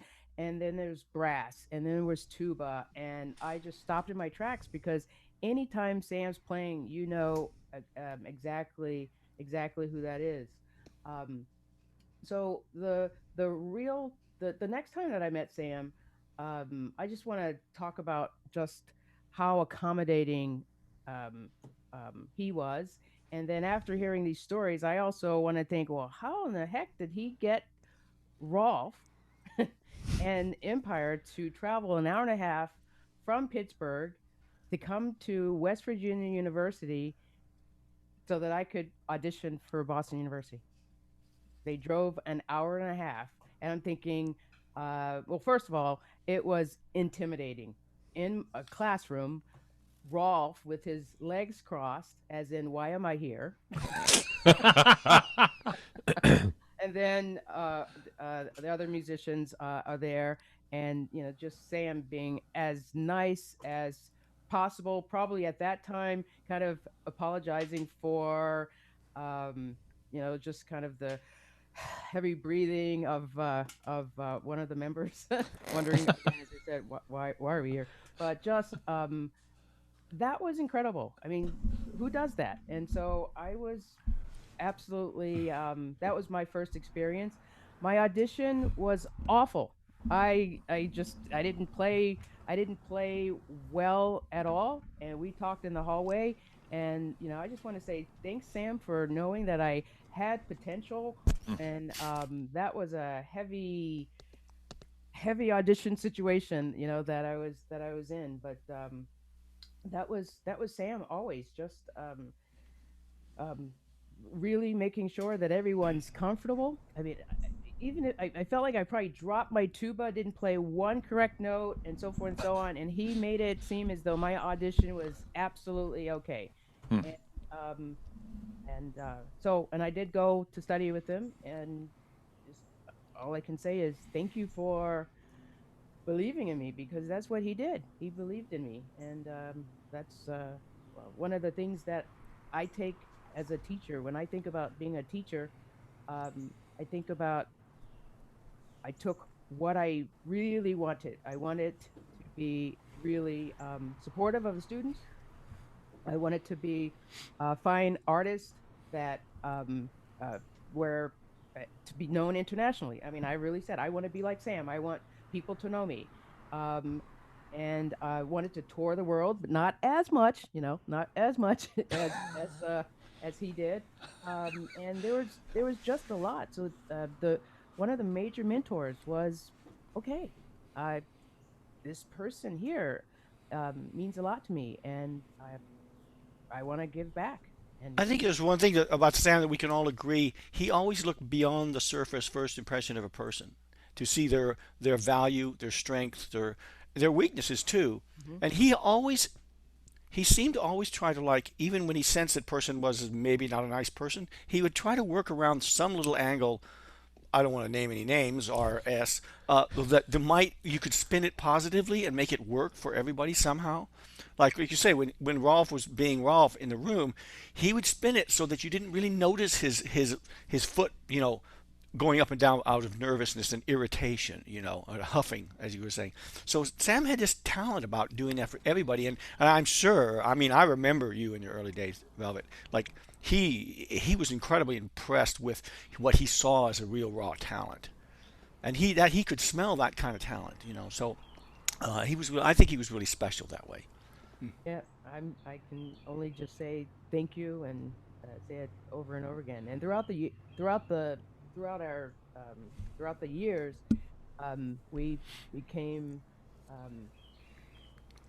good friends, and not speaking often, but when we did, we spoke forever, and it was even to the last days. And actually, and I have I'm getting choked up here a little bit, but I have his last voicemail. I can't erase yet.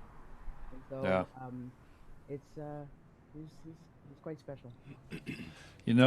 Before we head over to Charles here, I consider myself very lucky that I got to fly down to Arizona.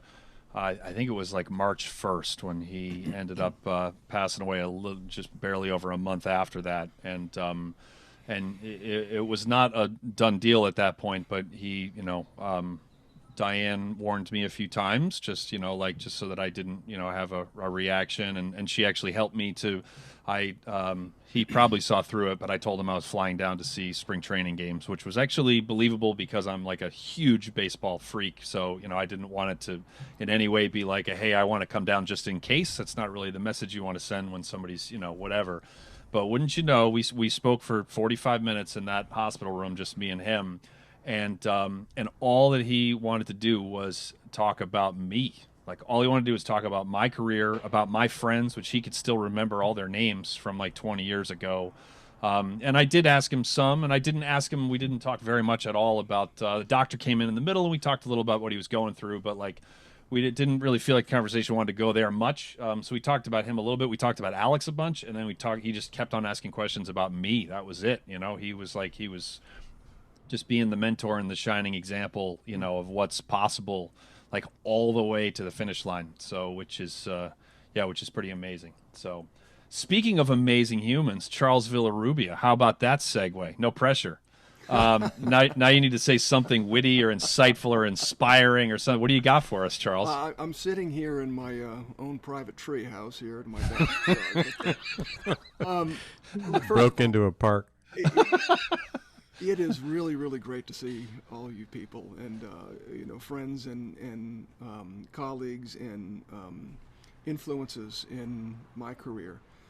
And it's so great to be able to be here and talk about someone we all have such great remembrances of, and who's had an impact on everybody. And we all know that the music business is filled with people who, if given the opportunity, will talk about themselves ad nauseum.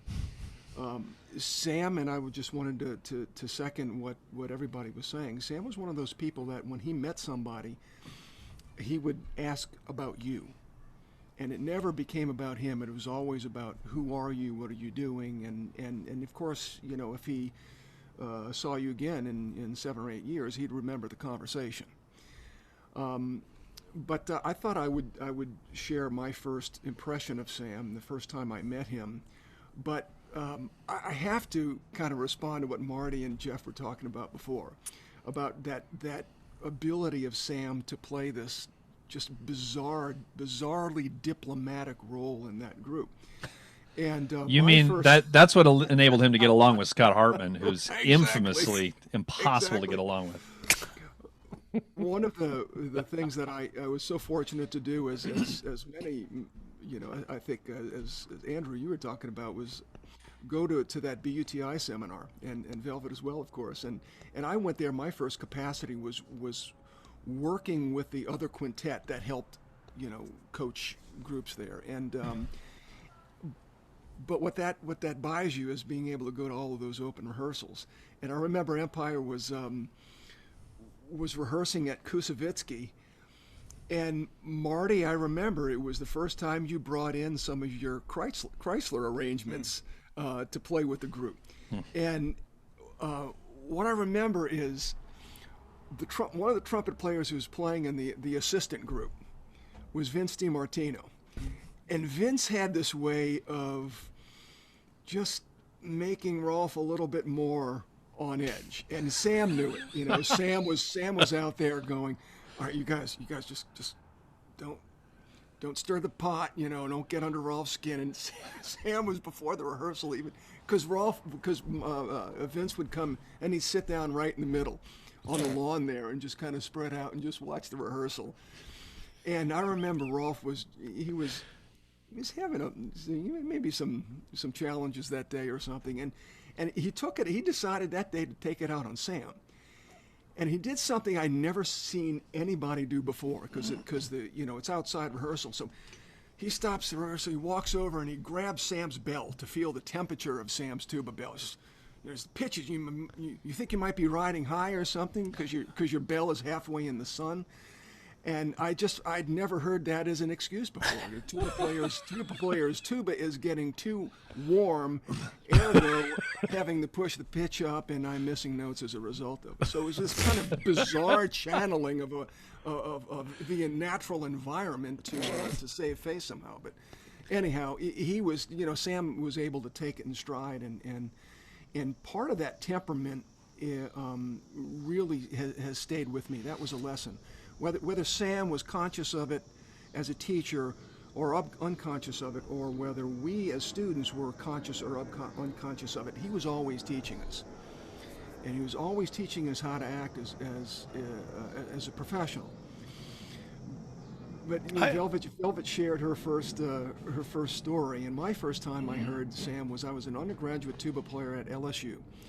And this was in between concerts for Empire, and as groups are wont to do, they had a day off in between. It's like, all right, where can we go and do a concert and do a class? And LSU was right in the middle.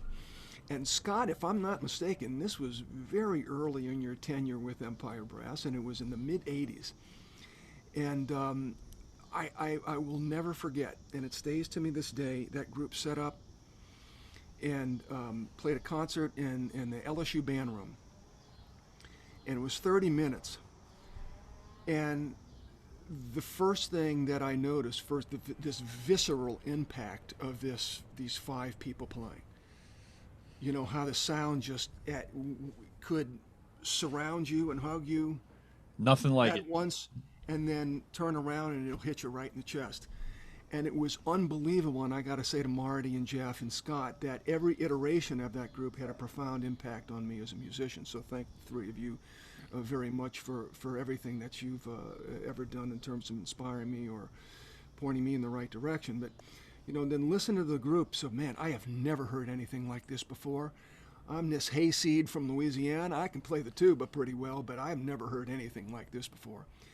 And then as a tuba players want to do, you start listening down. It's like, wow, listen to that sound.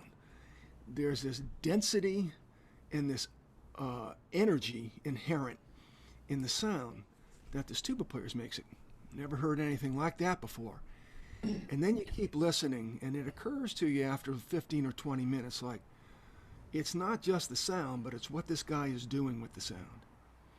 He's driving this group harmonically, he's driving this group rhythmically, and everything qualitatively great that this group is putting forth, which is monumental, of course, is because of that guy on the bottom and what he's doing. So, like Velvet, I think at that moment I decided, all right, you know, I have 2 options as a professional tuba player: military band and an orchestra. I just figured out option number 3, you know, and so that's when I heard something that absolutely changed my professional life, and I'm profoundly grateful to Sam, and profoundly grateful to Empire Brass for embedding in me that kind of energy and electricity, and you know, everything good that's happened to me in my career is in large part due to that. So well said. I didn't say Charles was played in Dallas Brass and Rhythm and Brass and teaches at UT Austin, and Charles, a story here about UTI. Sam came walking up to me with this tuba.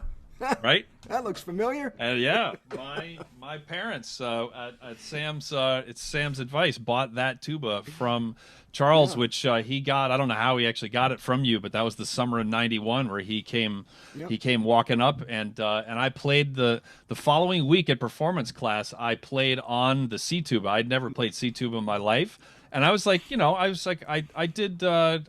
like, Sam was being really complimentary. I did a great job for like no learning curve, Yeah, but and John Manning, who is amazing, he came up to me and he was like, Andrew, you gotta, in a very, he was a mentor, and he was like, you gotta make sure that you focus. There's a few wrong, accidentals that I'm not used to hearing you do. And then I was like, I've been playing C tuba for 5 days. He was like, never mind. So yeah, that was all. This is your tuba. So I'll never forget Sam walking up from the parking lot with my tuba, and I was like, here it is. So that was the first nice tuba. I remember talking to your dad about that tuba. Yes. And then I regret selling it to you every single day since. Make him an offer. Matt Gaunt has tried to get me to sell this tuba to him like 6 times, and each time I tell him a little bit more forcefully with more colorful words to leave me alone. So exactly. Yeah. Now, I sold that. Actually, I sold that tuba because I bought one of Sam's, which I still have. It was an experimental Mono Weston, Frankenstein bell, as Sam always played. But he played a number of those Mono Weston Bill Bell models, and I'm very fortunate to own one. That's but great. But I sold that because I bought this other tuba. So anyhow. So, and actually, this sums up Sam perfectly, right? My parents were, said I needed a new tuba. But my parents wanted to know, what the deal was. Like they were paying for Tanglewood, but they just wanted to know how serious things were. And so my dad, who he already knew my parents pretty well, and my dad respected Sam unconditionally. And he said, give me the skinny. Like, what's the future look like? And Sam said, if you give him the right equipment, then he's not going to have any problems putting food on the table as a tuba player someday. And that was all my dad needed. And I'm very fortunate that my parents were able to buy me a tuba. Of course, that's just luck. But yeah, Sam was he went to bat for me with no hesitation, which my dad was like, okay, done. That's all I needed to hear. So Yeah, amazing stuff. So, speaking of amazing stuff, Scott Hartman, I got to say it's a trip. I mean, I know them all. I've worked with a bunch, but like there are 3 people who were on a poster in my room growing up who were like idols of mine who I'm now on a phone call with. It's like, yeah, it's the music business is pretty cool. It doesn't always, I don't think it always works that way if you're like a mechanical engineer. So, Scott Hartman, one of the best trombone players in the world. How are you, Scott? Hey, everybody. I'm doing okay. I'm on my phone today. I'm not used to doing Zoom on the phone. Can you hear me? We can hear you great. I did like the close-ups of your finger a couple of times Yeah. early on. It was kind of cool. Yeah. The learning curve for trombone players is pretty steep, no matter what it is. So, how did you? I don't know if I know the story. Notice that neither Jeff nor Marty just rushed in to be like, no, learn man. How to do Zoom. Scott, how did you get into Empire? I can always count on those guys. Yeah, of course. We're always back here. door. Yeah, that's the way I'm used to operating, as surreptitiously and as quietly and discreetly as possible. So a friend of mine who remains a good friend to these days, former road manager for the Empire Brass, Don Robinson. Hey. Yeah, I don't know if you remember Don. Yeah. He was at Tanglewood the summer that Larry Isaacson decided that he'd had enough of sitting in between Sam and Rolf, mostly looking to his right, obviously. So anyway, that happens. And so they were looking for a trombone player, and Don said, if you want somebody you can get along with, then you should check out Scott. He's a good trombone player, but I've never heard him sort of have any problem getting along with people. And that was part of the job description. And so anyway, I got an audition, and they gave me a shot at it, which was great. And that was obviously the best thing that ever happened to my career as a trombonist, to become a member of the Empire Brass, to play with people of the likes of people on the Zoom call today, Jeff Curnow and Marty Hackleman. Amazing. I laugh every time I think of these guys and all the stories that I can't really tell. There's been a lot of tongues tonight. Yeah. So Scott, And, Scott, I've got to understand. You got to tell me how in the world you put up with Rolf. I mean, just how did you didn't drink a lot, So, I mean, how the hell did you do that? Well, I think I took some lessons from you. From one of my me? fond memories. Yeah. It just, basically, the real answer is I was conditioned early in life. I had some people who were also hard to get along with, but it was worth my while to figure out how to do it. Right. And so I learned early on, That's true. But how to I deal didn't. with I it. mean, I wasn't the nice guy necessarily that I am now. I had temper tantrums every once in a while, but I'm not the Ralph's league. But I just was always amazed at you and Jeff, like just sucking it up. And I just thought, I think for me, I knew at the time that it wasn't going to last forever, and I knew at the time it was really great. And what we were doing and what we were putting out, what we were producing, and the people I was playing with, I was very lucky to be a part of this incredible energy and this group at this point in time.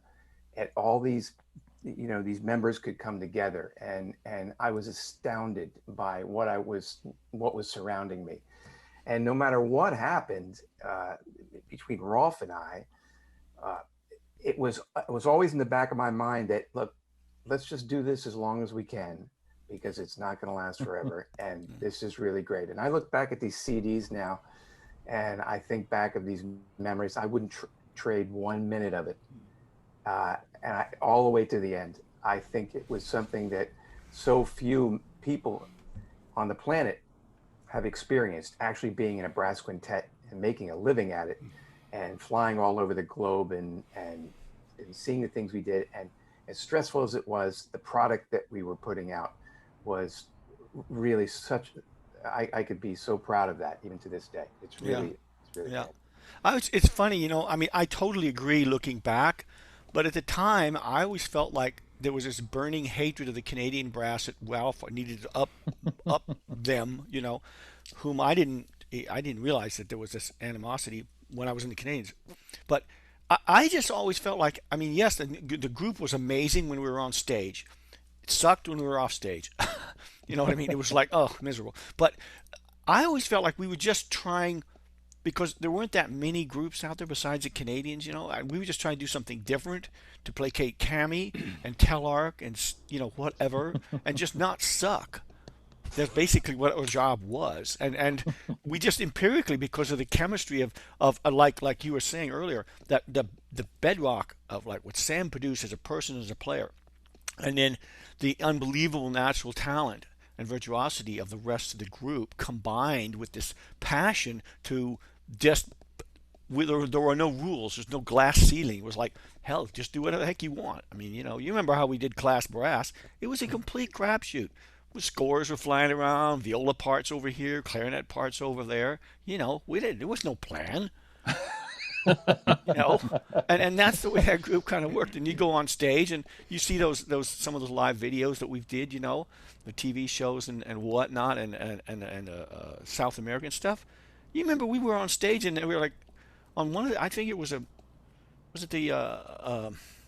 Bernstein recording, and they're like, Rolf, they were clearing the stage, and I think, don't you remember Rolf Clark said, hey, play something, play West Side Story. You know, okay, you know, what, you know, so that was amazing. You know, you're right. I mean, it was just amazing to be a part of that.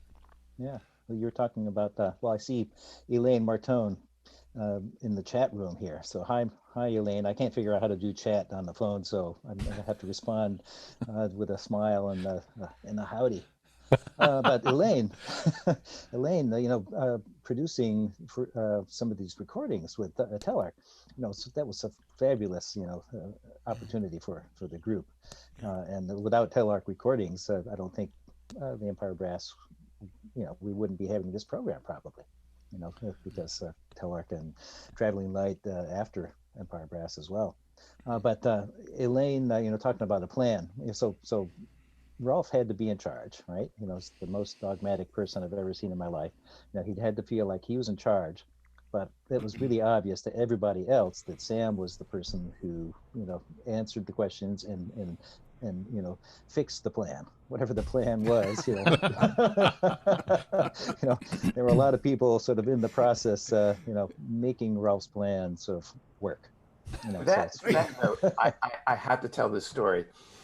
One of the CDs we did was Empire Brass on Broadway, and I'd done a number of CDs with this group, and never was there a trumpet solo. I was never allowed to do a trumpet solo. I was the other trumpet. Yeah, I was going to ask you to tell this story, so you beat me to it. And to show you what kind of person Sam was, I mean, Elaine walked up to Sam and said, "Listen, we need to get Jeff on one of these albums as a solo. I mean, we got to do something here. What can we do? I mean, he's got to be featured. Everybody else is featured. This looks weird." So Sam went up to Rolf and said, "We have to put Jeff on here for a solo on this disc." Rolf said, "No, he's not ready. He's not ready yet. We can't do this. It's not going to happen." And he walked away. And so Sam went up to Elaine and he said, "I got an idea." So Sam came up to me and he said, "Look, why don't we do a tune? You want to sing something?" I said, "Yeah, let's do that. It's a Broadway album. Why don't we sing something?" So I said, "Is Rolf going to be okay with this?" He said, "I'll take care of Rolf. Don't worry about it." So the session was over. Everybody leaves, and Sam and I stayed with the drummer. And we did Put on a Happy Face, where Sam was playing tuba and I was just riffing over top of it, and I'd sing. And everyone was gone. And we laid it down in about an hour or so, did a couple takes of it, and we split. I thought I'd never see anything of it. The CD comes out, and there it is. Rolf hadn't known anything about this. Rolf gets the copy, puts it on his, you know, in his CD player, and he listens to it, and there, Put on a Happy Face comes in, and he's furious. He calls Sam, what is this? I can't believe this. How could you do this to me? We're going to have to reprint all these things. And Sam was able to calm down Rolf. He did not put on a happy face. Right, exactly. But that Sam knew how to do it. He knew how to get around it. He knew how to make it work. And I'll never forget that. I'll never forget what he did for me for that CD in that instance. I got to say that my first Empire concert was in 1986. And then, and I saw a whole bunch at Sanders Theater and a whole bunch at the Sci Center. And I saw you at SPAC. I saw you in a lot of places. And I still am, but I was huge into rock and roll. Like I saw Van Halen a couple of times. I saw Aerosmith a few times. I saw Metallica. I saw Guns N' Roses. The Empire Brass shows had like this like nervous energy about them before the concert would start that was way closer to, I'm serious, was way closer to a Guns N' Roses concert, like pre-show jitters than a classical brass quintet. And you guys would just walk out like you were about ready to, it was like a Marvel movie. Like you were like, it's like superheroes. And it was the white suits that did it. Although I do have to, Marty was not in the group anymore, but Jeff and Scott both were. Do you guys remember when you played a concert at the Sci Center and you all came out like you owned the place and you're about to just like murder it, and then you all start and it was complete and utter chaos, and out of the 5 of you, you had 3 different pieces of music up. Do you remember that? You guys, it was like Ives, and it wasn't even like one of you, it wasn't like Curnow had the wrong one. No, it was like 3 people had the wrong piece up. It was and I was in high school. That was the greatest thing I'd ever seen. So, anyway. So whose fault was it?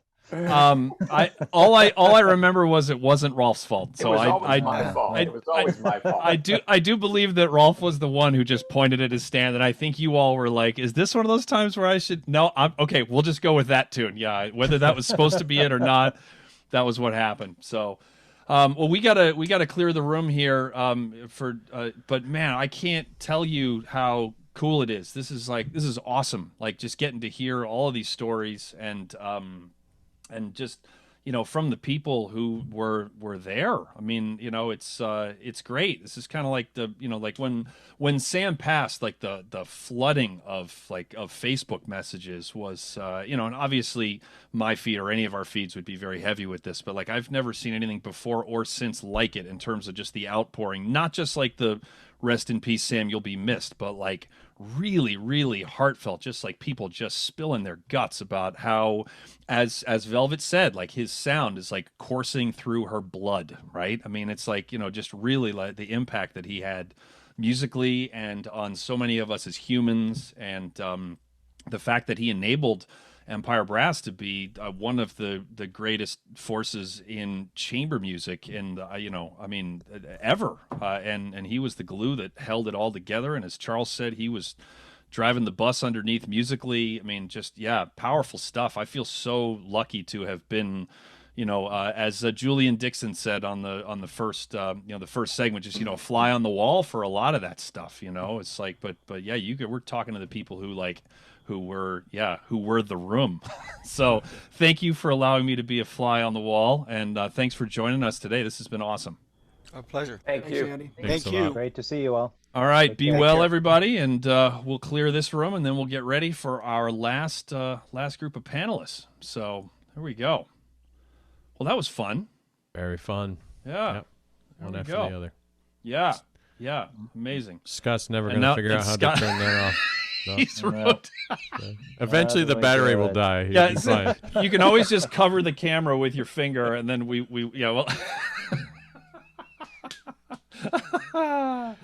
Oh, goodness gracious. That is funny. Boy, that was, I know I just said it, but like the fact that when I was a kid, I had the, I had the Class Brass poster up on my wall. Sam had like a whole bunch of promo posters for Class Brass, and he was throwing them out because he had like 40 of them, right. And he was like, "Hitch, you want these?" I was like, "Sure." He also gave me a light brown Purina turkey chow hat that same day. So where supposedly he played a Travel and Light gig in Kansas, and afterwards he was in the lobby, and some older gentleman came up and handed him the hat, which had never been worn before, and shook his hand, and he said, I'll clean it up a little bit, even though there's been plenty of other cursing.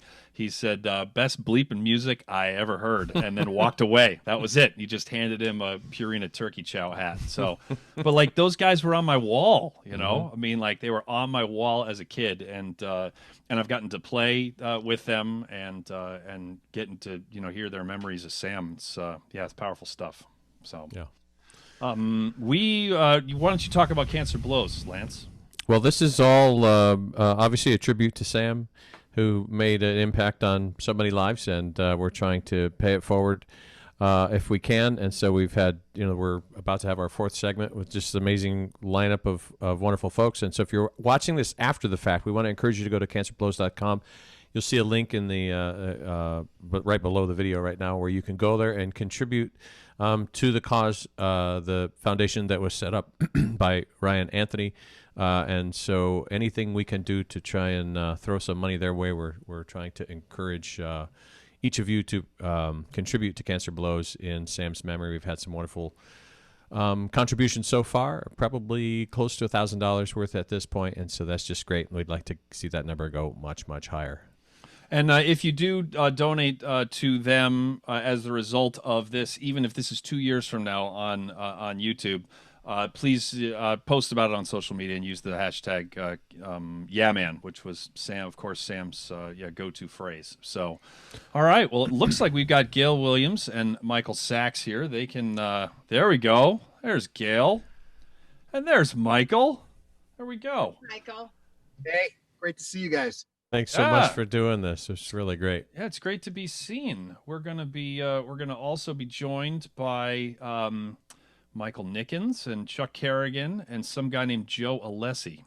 So that's gonna be this group. So how are you all doing? Doing. We're doing, yeah. Not the same. Yeah. Yeah. All right. Let me kick things off with I got a traveling light story that I didn't have a chance to tell in the first segment. They were talking about traveling light. I was hanging out with Sam and Frank somewhere, and it was right at the height of that duo. And Sam was like, I'm going to tell him about the car ride to Frank. He's like, fine. And so they were driving someplace, and Sam was driving, and it was somewhere rural, and a deer came out of nowhere and hit the car and then took off. And there's this sound of something like thumping on the side of the car on Frank's side. And Sam's like, look out the window and see what's going on. And Frank is convinced that some part of the deer has come detached from the deer and is now banging on the side of the car. So he refuses. He scoots over to Sam like they're on a double date. And he's like, I'm not going to look out. So finally they pull over at the next place that they could, only to discover that it was just the side mirror had come detached. But Frank had this thought that there was a deer head or a hoof or something was banging on the side of their car. But this kid from New York was in no way interested in finding out the answer to what the sound was. At those travel and light gigs, they used to at intermission this was brilliant. They would always take requests. There was someone in the lobby with pieces of paper and pencils, and you could write down any song requests. And they were smart showmen. I'm sure that they would probably search through and find the tunes they wanted to play. But anytime that I was there and Sam didn't know, I would always write "Stairway to Heaven." That was always what I would request every time, because I'm pretty good at the tuba. I'm really good at driving a joke into the ground. So that was always my signal to him. And there were many nights when Frank would actually play it, just the very beginning of it for me. And then they would say hello and the audience would be confused. So there's Michael Nickens. There we go. So we got people streaming in here. We're still waiting on Chuck Kerrigan. You can insert a tuba joke here. Although I guess both of the tuba players were late. But hey, whatever works. So there's Chuck Kerrigan. Let's start with Gail here. Gail, I actually don't know the answer to this. When did you and Sam first meet? Oh, you're not showing it. Oh, there you. I think I met Sam probably the first time when Empire played a pop show with the Chicago Symphony at Ravinia. Probably. I know that's when I first met Marty. But I think that was before he started playing with Summit Brass. And that's when I really got to know Sam and hang in the bus rides with Sam. But I think it was then. I think it was when they came out, all decked out in their white coats and everything, and played along with the Bugs at Ravinia. Yeah. That was at maximum Sam hair height as well, if memory serves. So. I do believe so. Hey, Joe. There's Joe Alessi. You're muted. I know. Gail. Hey. Great to see you. Nice to see you too. Yeah. Chuck. Hey, Mike. Joe. Giuseppe. Nice to see you. Mike, how are you? Great to see everybody. Roll call. I just got a text from Joe going like, I can't find the link. I'm sorry. And I was just, no, it's all good. I was just about to text you. That's why I asked Gail a question. Then I immediately didn't listen to a word she said because please ask her again. She did answer it. I just wasn't able to listen because I was, putting out low brass fires. So it's fine. It's all right. It's all good. So yeah, all I want to say is it's a good thing you're good at the trombone, Joe. So yeah. You're right. So, well, we'll stay with Joe here. Joe, when did you and Sam first meet? Oh, probably when I visited Tanglewood and when Mark Lawrence was playing with the Empire Brass Quintet. Mm-hmm. And they were all staying in this house together.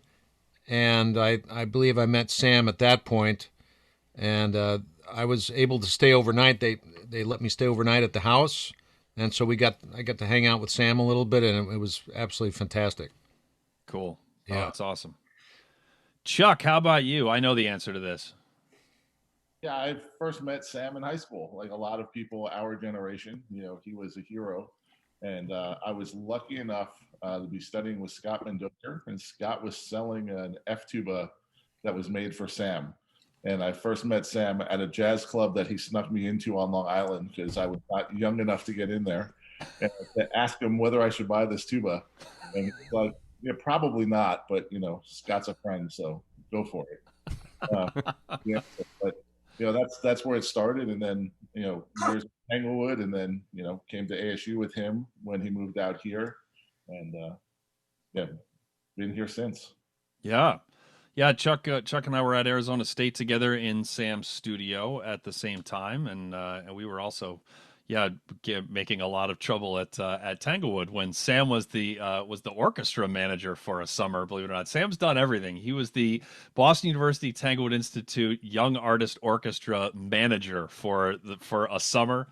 And and that was the summer that I worked for him and helped him pack up his house. That's when he moved to Arizona. It's right after he quit Empire, and Chuck was the tuba player that summer. And we lit some fires that he had to put out for us. We definitely did. Yeah, interesting summer, but it was great with him doing that job. I got to spend every day with him, so it was kind of thrown into the fire 100%. Warming up in hours every day. I mean. Wouldn't replace it with anything else. It was amazing. Yeah, that's awesome.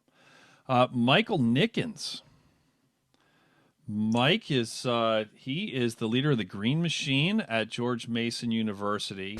He's a phenomenal conductor and tuba player and artist. He's a deep thinker. He wears a lot of hats. How far back do you and Sam go? So my introduction to him was just someone putting me on to an Empire Brass recording. It was that class brass on the edge with all of the orchestral repertoire. And, so that was like my introduction to his playing was hearing that recording, all those recordings on that album. And then fortunate enough to be able to attend Manhattan School of Music. I actually played in the freshman quintet with Colin Williams. So that's when I came through, and sitting in the lobby there one day, and you're kind of hanging out on those couches, and Sam's just sitting right there, And so, we're talking about whatever. I introduced myself, and I had learned by that point a certain question might come your way, and I learned how to answer it correctly. He's like, "You got anything going on this summer?" And the answer is no. And I got it right, and he invited me up. He was starting a brass camp at Boston University's Tanglewood, and so invited me to come up and be part of this experiment he was doing. And so we hung out for 2 weeks or so, and worked on tunes and worked on improvisation and worked on meditation and breathing and kind of putting all the just general synthesis, whatever you bring to the table, we're going to work on that. And so then we stayed in touch over time, and we had a couple of near misses on some collaborations, but always just having a great time whenever we communicated or thinking about talking about whatever we were doing. All right, Mr. Sachs, when did you and Sam meet? Boy. Well, first of all, quick thing with the BUTI thing that you were in hits, that was the same summer as Demolakis, right? Yes. Actually, the summer that yes. That was 94 when Chuck and I was actually, since I was a year removed from high school, so I was like the year too old, like sketchy kid from like the movies, like the big brother who like won't grow up, but like and then I also was Sam was an enabler as well, so because like he would here's a story that you will appreciate. Travel and Light is recording their play along album, Getting It Together, which is just grooves of Sam and Frank. It's awesome. That was Sam, Frank, and me. Elaine Martone, who was on the first, and Clarke, there's some really great recording engineers. I literally was there to hit record and then hit stop, and that was the end of my recording engineer responsibilities. But I guess one night I was kind of fidgety because I thought we were going to be done earlier, and Sam was like, "Hits." He's like, "What's going on? Like you keep looking at your watch." And I was like, "It's fine." He goes, "Am I holding up the party bus?" And I was like, I mean, kind of. And he's like, "I cannot be known as someone who holds up the party bus. I will run the machines. Go." And so he just told me to leave so I could go and pick up Chuck and the other high school students, and we could go to my parents' summer house, which was empty, and do soup and stuff. So I blame Sam. So anyway, yes, we were with Demolakis. So I know Sam saved your guys' asses a few times. Yeah, yes he did. That is a good way to put it. So I met Sam summer of '81. Actually, Joe, if you came up to Tanglewood the year that Mark Lawrence was in Empire, that was the summer that Mark was there, was '81. And no, I was out there for the 4 weeks of the Empire Brass Quintet Symposium, and Sam was my coach. And that's how I met him, and he was full sail. I remembered very distinctly the first thing I heard them play was Ewald 1. And then I heard them play the BAME Sextet with Katala, playing a couple of the movements, reading through that. Holy moly. And I'd heard some great tuba playing growing up with Roger Bobo and the LA Phil, and Tommy Johnson had coached me a little bit when I was at UCLA. So I heard some phenomenal tuba playing, but as soon as I heard Sam start playing, I wasn't even paying attention. I was like, what is that? I'd never heard anyone just transcend the instrument on the tuba like that. He drove the band. As great as, Rolf was, full sail then as well. The whole group sounded great. Mark, was phenomenal. All those guys, and Ohanian and Charlie Lewis was still in there. And, the group sounded great, but Sam just stuck out at me as I was just blown away by his artistry and then working with him in the group, he was just this like massive, like energy ball of positivity the whole time. And then from there, he was the one who introduced me to Mark Gould, because Gould came up to visit him, and the whole time he knew that I was going to go down to New York afterwards. And he's like, "Man, I got to introduce you to my buddy Gould. You guys love each other." And, he totally hooked me up with Gould, and that's how I ended up going down that path. And, so I very much give Sam full credit for, putting me on the path I've been on ever since. Wow. Started there. That was the kind of the genesis moment. We had Gould on a couple of segments ago, and that was actually Pat Sheridan was on, Jens was on. That was kind of a lively 45 minutes. We decided to. I mean, that's, they're like a couple old pimps. I mean, it was. Guys were like. We decided this was an intentional decision. We decided to put them all together in the same segment. I was like, because at first my instinct was to just like editing is so much easier. Separate and conquer. You know what I mean? It's like, if we just put like just Jens in here, then like, Gail is very calm. Like, Joe will like, I was like, no, I think we just need to rip the Band-Aid off with 1 45-minute chunk, and then the other 3 have been easy. So.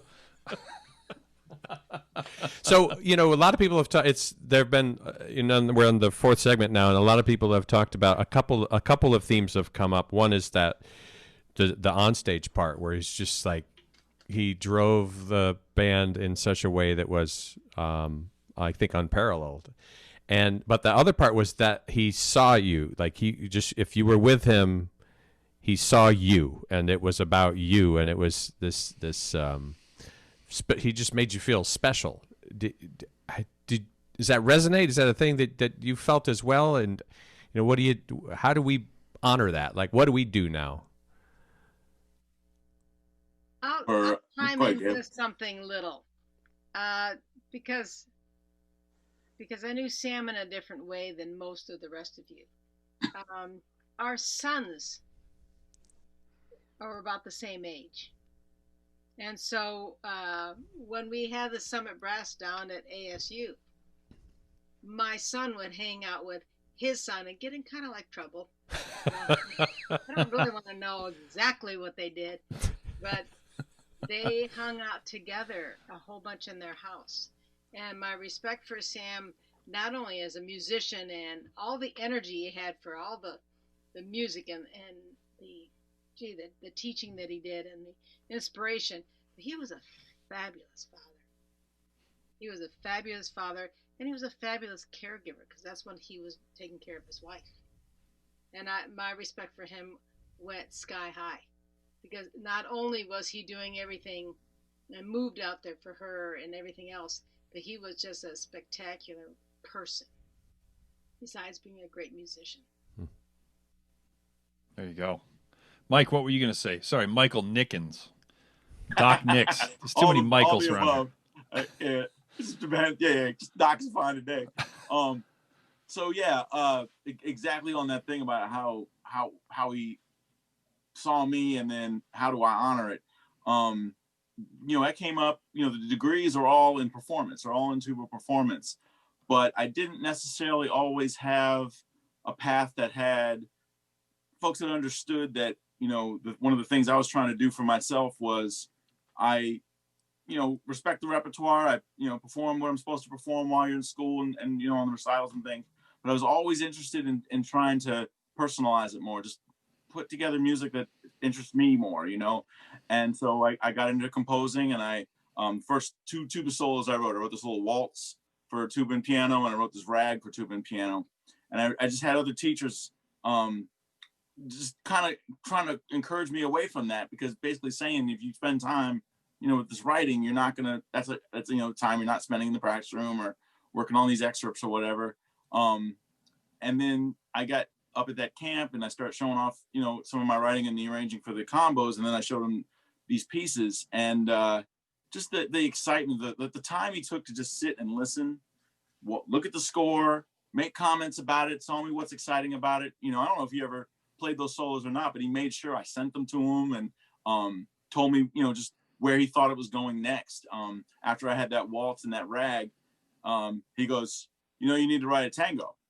And I didn't do much about it for about, I bet it was about 10 years before I finally was in a situation where it all just was like, here's the opportunity.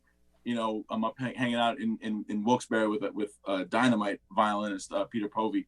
And we put together this violin and tuba tango, and so then we perform it, and before we even got to the stage, a pianist wanted to join in, and a flugelhorn wanted to join in, a couple of percussionists, and it just turned into this combo. We just had this like jazz combo around this tango, and so getting to tell him that, hey, you told me to do this and I did it, and here it is, and giving that to him. And then, you know, again, did he ever touch it, read it? I don't know, perform it. I know for sure he listened to it just by the way he was talking about it. But then for now, it's like, okay, well, he was always so excited and encouraging and specific about mentoring me when we had those moments, that I honor him by just continuing to make stuff. And it's like, if it's exciting to me, I know that it would have been exciting to him. And then, you know, it's like, even thinking about how I teach and, you know, my students when we're performing, whenever we get high praise, you know, you can always go in and listen and pick it apart about what's not quite in tune, or, you know, who doesn't have the greatest timbre or whatever. But no one will ever deny that they play with heart, that they play with a lot of enthusiasm and energy, love for the music, love for each other, and all that's there. And so it's like, that's what I'm taking forward for sure. It's like, that all the positivity that we're talking about, there doesn't even seem to be a reason to put ourselves through what we put ourselves through to do this work, unless we can bring that with us. That makes, at least for me, that makes it worthwhile for me. Yeah. And Lance, I would go one step further. Not only did he see you, but when he saw you and was giving you his time, you were the only person that existed. So you could, you know, as a student, you could end up seeing him at a conference and he's surrounded by other, you know, famous tuba players, if you will. And all of a sudden they all disappeared and you got 100% of his attention. And he always gave you that time. And as a teacher, you know, you always felt great when you left those lessons. I mean, even the ones where he was railing on you, you know, by the time it was over, you felt good about what you were doing. And, you know, for me, it's simple. Working on the manufacturing side now, it's like, I always have people coming up to me at conferences and shows, and, you know, you don't blow off those students just because some big name student or player comes by. So you always give everybody that time of day and make sure that everyone feels appreciated. And that was the biggest thing you take away from him. You know, I don't think there's anybody that was ever in a room with him that didn't feel like they were the most important person, you know, when he was around. Well said. Yeah, I talked about it during my speech at his celebration of life, but yeah, the first time that I ever met him, which there's actually a snapshot of me waiting to talk to him with like my shoulders slumped, because I'm just like, you know, it's from behind me, so you can't see my expression, but I'm just in awe of him. And what Chuck just said is exactly what happened. Like, I was terrified. I was about to turn 11. I was like 10. And he you know, knelt down and he talked to me. This was at Tanglewood. And he, like, I left that conversation absolutely positive that I could do what he did. Like, I was positive. I mean, like, what a gift. Like, I would pay almost an unlimited amount of money to, like, for someone to give that gift to my son when he turns 10 in 4 years. I mean, it's just like absolutely priceless that he was just like staring me straight in the eyes, asking me questions just because I'm 10. He could have just shook my hand and said, thank you so much, you know, good luck on the tuba, and it would have changed my life. But he gave me like 3 like intense, uninterrupted minutes of just asking me all about myself, and I floated out of there. I mean, I might have been high-fiving strangers walking out of that tent, because it's just like, it was amazing. It was just absolutely what a gift, and he did that over and over. And a lot of us on this call have been on the road a lot. You know, it's like there are nights when you don't want to do that. There just are nights when you don't want to do that just because life is happening. You know, and I never saw him not give that kind of treatment to somebody. And like everybody in this call, I was around him a lot. Like, there were some times when I knew he was going through stuff, and he was always Sam, like always, because you never know when. And turns out, like, you know, Mike Nickens talking about it, he ended up encountering him a bunch, but that first time, that could have been the only time he was ever going to interact with him, right? And so that's the shot right there. You know, that's a lesson for all of us. If you don't mind, I'll just share a couple stories, please.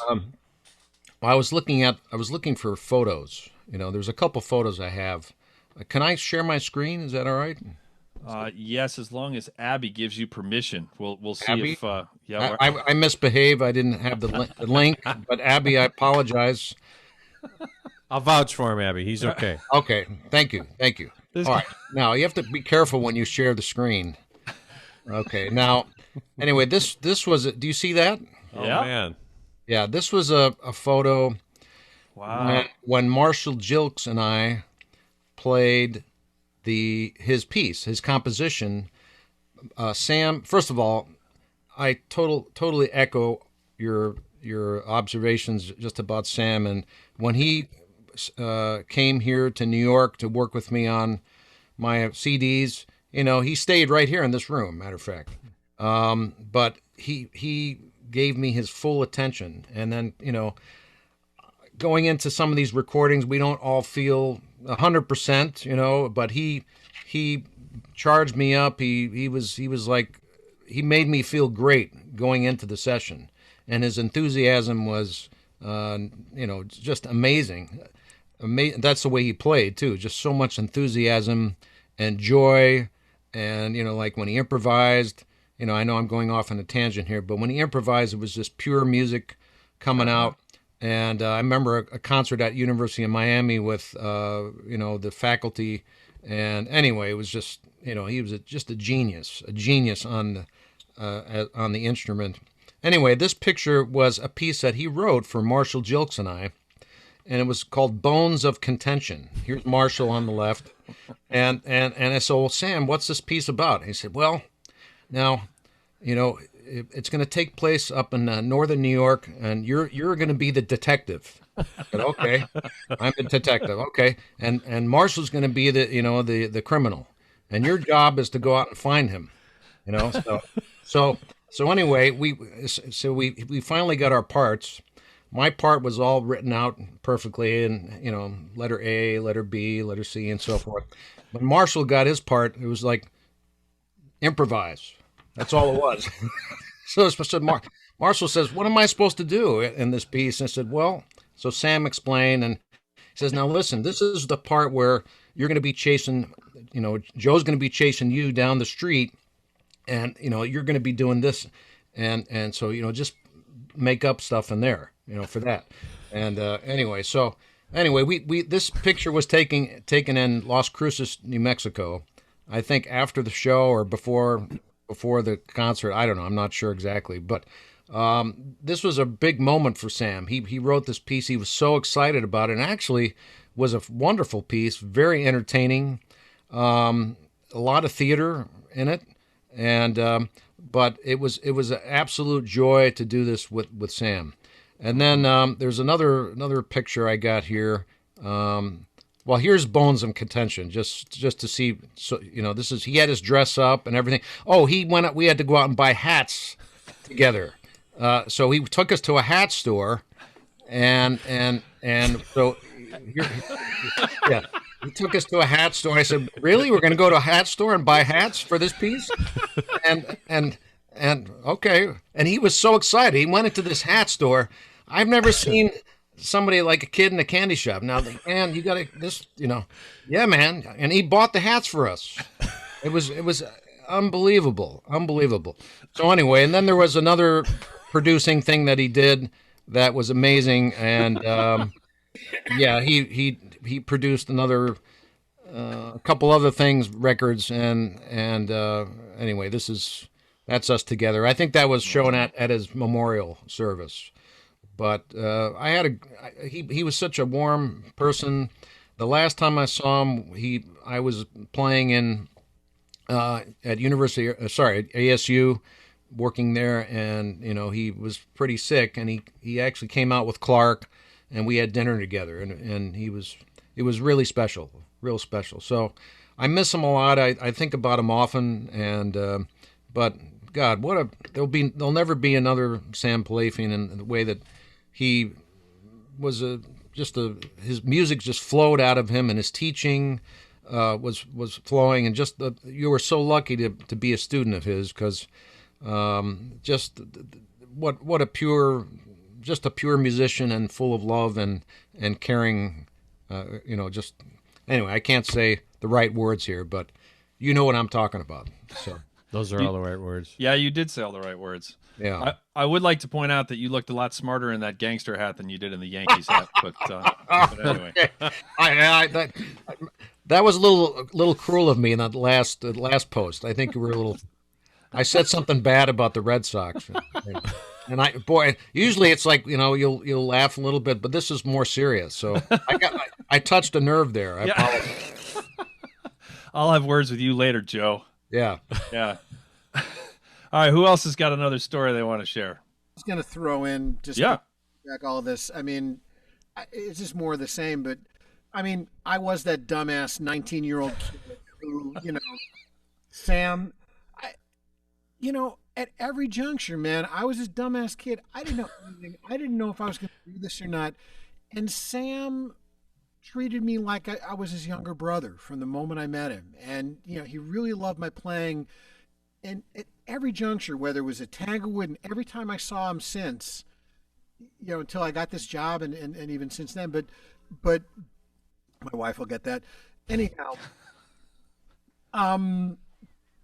sorry, I lost my train of thought. Anyhow, the thing with Sam is that he always let me support. I mean, he's like, yeah, man, you got to do this. You got to do this. You got to go hook up with Gould. You could do this. I mean, at every point, he was ultimately supportive of me. And just for me, every time I saw Sam around, really anybody, whether it was up a steamboat or at schools, teaching or just out, he was always giving. Sam was never taking. He was always giving. And he was always giving, like everybody has said. You felt like he was, like it was one-on-one. Even you could be in a group of 50 people, and like you were talking to Sam, it was like you're the only person he was talking to and talking with. He was engaging, he was connected, and he was ultimately supportive. And, it's funny, when I saw him the first time after I had been at Tanglewood, it was a couple years later, and I'm in New York, and I'm studying with Gould, and I had written him, and I told him what I was going to be doing. I went to an Empire show, and I went to the rehearsal with the guys, and I'd work with them. I'd work with Rolf. Rolf, of course, couldn't care less. Almost pushed me out of the room. And Sam, of course, comes up, gives me a big bear hug. Like, hey, Michael. I mean, remembered my name. I know you're studying with Gould. Fast forward about 2 years, I just won my job in Houston, and Empire's back in New York. And Sam comes up and gives me a big bear hug. And now Rolf knows that I won this job in Houston. Still doesn't know my name. He's like, hey, it's our guy.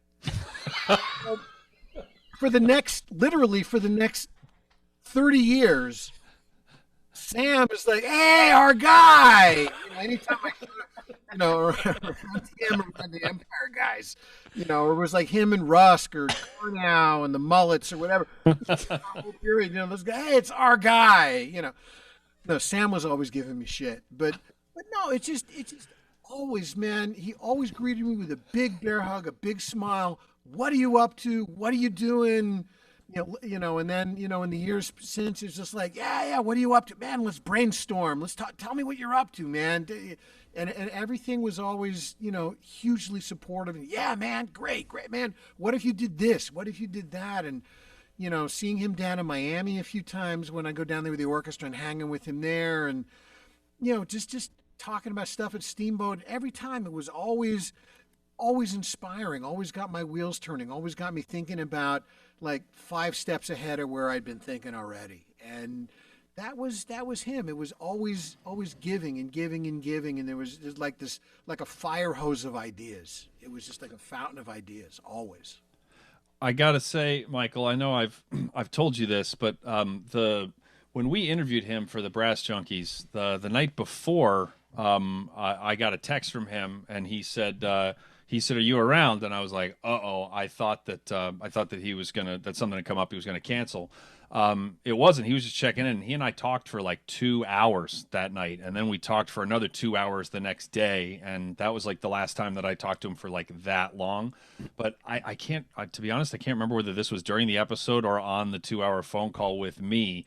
And I haven't had the ability to listen to that since he passed. But he talked about you, and he remembers vividly about you at BUTI, and and how you were raw, musically, just that you were very. I was a dumbass. Yeah, dumbass with a lot of hair like he has. he just there we go. Abby did it. Now it says Michael, our guy Sachs for your name. So that's awesome. That might have been my doing.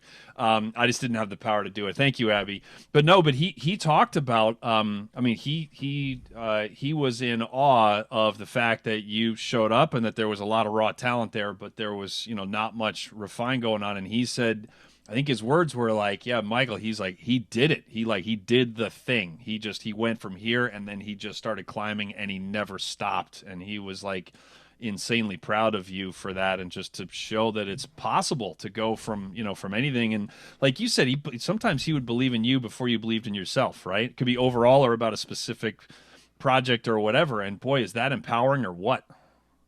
Oh, amazing. But he did that with everybody. Mm-hmm. Yep. Yeah, we talked to Pat last week for about an hour, kind of like a preview of this.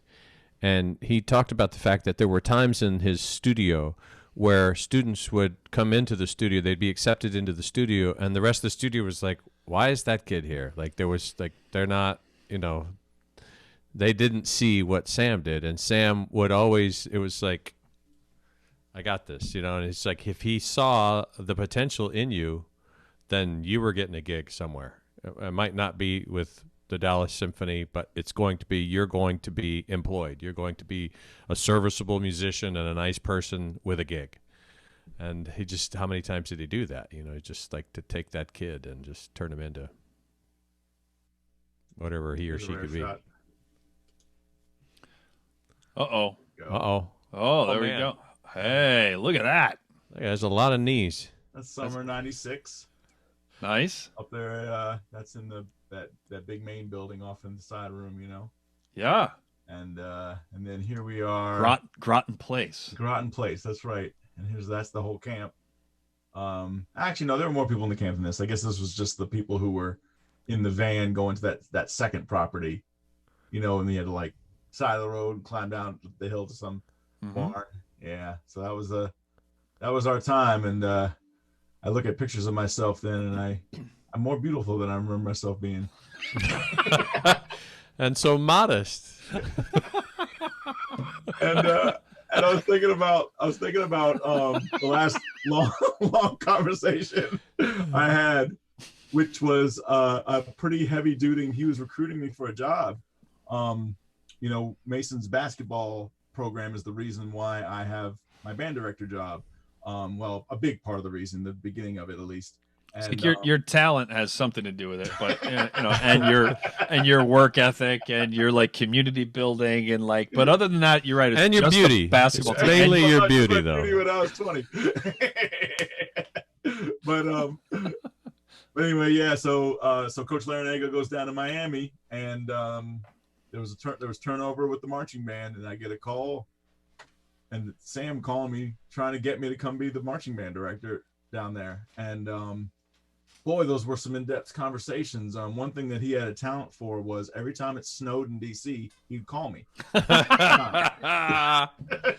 And we'd be on the phone, and he would be digging in. He would I don't know what kind of spies he had, but he had all this information about what I had been up to. And he always just seemed to know all this stuff that even I wouldn't think I'd forgotten about. And he's like, yeah, you were doing this, you were doing this, doing that with that place. And those conversations were heavy duty because he was trying to reinvent what college football band could be based on the stuff that we were excited about. And was really seeing how some of the stuff I was doing was going to translate down there, and then how he wanted to participate. And then he put the cherry on top when he says, I'm going to be on tour, and you need to just teach the stupid students while I'm not around. And I'm like, you can't say that kind of stuff to me, man. That was, but now, I love DC and my family's here. And that's basically what my ultimate decision was based on. But boy, just the way that he went out of his way to make a case for why we should be doing that work together. To have a hero take that kind of time for you, just one of the most meaningful things ever, and one of the things it did for me, particularly as I re-engaged at Mason and trying to figure out I'm going to make this worthwhile to stay. Those conversations turned into my case for the work I wanted to do and why they should support it more and what direction I wasn't even aware I wasn't brave enough to say it out loud, and now I'm making the full case on it, and those conversations were everything. You know, something that's striking me on this specific portion of the call, but then overall today, is that there's so much commonality in the messages about the experience with Sam. And on this call, there are some people, like Gail and Joe, who were colleagues with Sam, right? From like when you met him, you were colleagues with him, and you were already established in the music business. And you are saying the exact same things as like the 19-year-old jackass that is Michael Sachs, or was, sorry, excuse me. Who he's 22 now. Yeah, he's 20. But I mean, I met him when I was 14. I mean, it's like we're all saying the same things. Like he was talking right to us. It was like there was parallels with the parenting, there was parallels with the teaching, with the performing. Like he was a mentor. And so it's like, that's really something, because it's like, it's not impressive that he was nice and was so attentive to Gail and to Joe, because you were both like, someone in the business, right? I mean, it's like, we all know people like that in the business, right? Where if you didn't have your resumes, that somebody, not that they would necessarily be rude to you, but they wouldn't be as interested in you because of where you have or do play. But he was just, man, at every part of the journey, it was like we were all somebody as important as Gail or Joe were when he met them. And that's remarkable. Yeah, I watched him with his students, or talking about his students, and he was just the same person with everybody, and which is amazing. He was very proud of his students. I remember, when I was visiting ASU, and he said, I got this one student, and he's just amazing. And he was very interested in everything about his students, and he put so much time into it. So anyway, I'm just lucky I got to work with him in the short amount of time. Of course, when I first met him, it was like meeting a rock star, because I would listen to the Empire Brass recordings and always would notice, the whole group was amazing, but just to hear the tuba playing was spectacular. And then all the things he told me that he did, with the Jackie Gleason show, and that whole Bernadette Peters and Pink Floyd and Lionel Hampton, and just on and on and on. He did everything. And his time in New York, he played, I think he played with the New York Philharmonic, I'm pretty sure. Yeah. And played with the Met too. The Met, and his freelancing time there, and anyway, just he did everything. It was incredible. I remember dropping him off at Gould's house one night, and it was like two mafia people meeting together, and they were like they were reunited, those two. It was, and I knew I was going to stay, but I thought these guys need to have their time together. Yeah. So. Somebody in the I've seen Gail lean forward twice, so she's got something to add here. Go ahead. I just like I am jealous that I didn't have time with Sam like you all did, because he was such a spectacular person. The last time I spent some time with him, we were both on the jury for this chamber music up in Michigan, which we listened to string quartets and saxophone quartets and woodwind quintet and younger kids, and he was so enthusiastic, and all he wanted to do was go talk to these young kids, even the string players. And he had such wonderful musical suggestions for absolutely every single chamber music group that was there, and that to me meant that he was not just stuck as we all get that way. We all get stuck in our brass world many times. And he was a true musician all the way around. And he could speak the language of every single venue that he, I wish I had that amount of material that he had in his background of all the jazz and all the traveling light.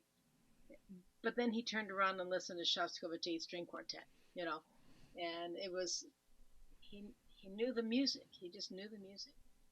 Yeah. Yeah, he had strong opinions about which string quartet versions of specific Shostakovich quintet, like quintet or quartet. Yeah, he was a font of knowledge. Chuck, what were you going to say? I say in the 30 years that I knew Sam, I got to spend so much time with him, first a student and becoming a colleague. I just wanted to share my favorite moment was one of the last experiences I had with him, and bring up what Joe said, where, Sam played all of these different ensembles, different types of musicians. Sam came over to my house and we stayed up until 3 a.m. in the morning listening to reel recordings of stuff, including Pink Floyd The Wall, which my favorite album, favorite band growing up, and my idol played on this. And just having him like pick everything apart and tell you what was going on while things were happening, and Diane calling every hour starting at like 10 p.m. yelling at him to get home because he should be home already. But that was, it's amazing. All of those years of his teachings, getting to sit there in the room with him for about 5 hours doing this, I probably learned more about music than all of the rest of the years combined. Absolutely amazing. I brought so much music to him to listen to because I'm such a huge music fan, and he always, every time I ever brought him something to listen to, I don't care how busy he was, he fully stopped. He listened to it like 100% attention on it, because he knew if it was important to me, it needed, and important enough for me to be bringing it to him, it was important to him. I took him to his first Fish show in 1994, and he lost his mind. And which was like the most validating, like 2.5 hours of my time on this planet. Not just performative, like he was like specifically articulating what he was impressed with by all four of the musicians, the conversations they were having, the stage presence. All of the stuff that me and my friends nerded out talking about until 3 a.m, like every night when we were supposed to be going to sleep so we wouldn't miss music theory the next day. Stay in school, kids, and you should go to class. I might have, don't tell Gail this, but I might have had to retake sophomore fall quarter music theory. But anyway, that's in the past. Don't you think that part of the reason that he was so intent on listening to that, part of it was because it was probably something he wasn't familiar with before, but probably it was because he was going to get an insight into you. Mm-hmm. And so it was going to help equip him to help you more. Yes. It's like this selfless curiosity. Yep.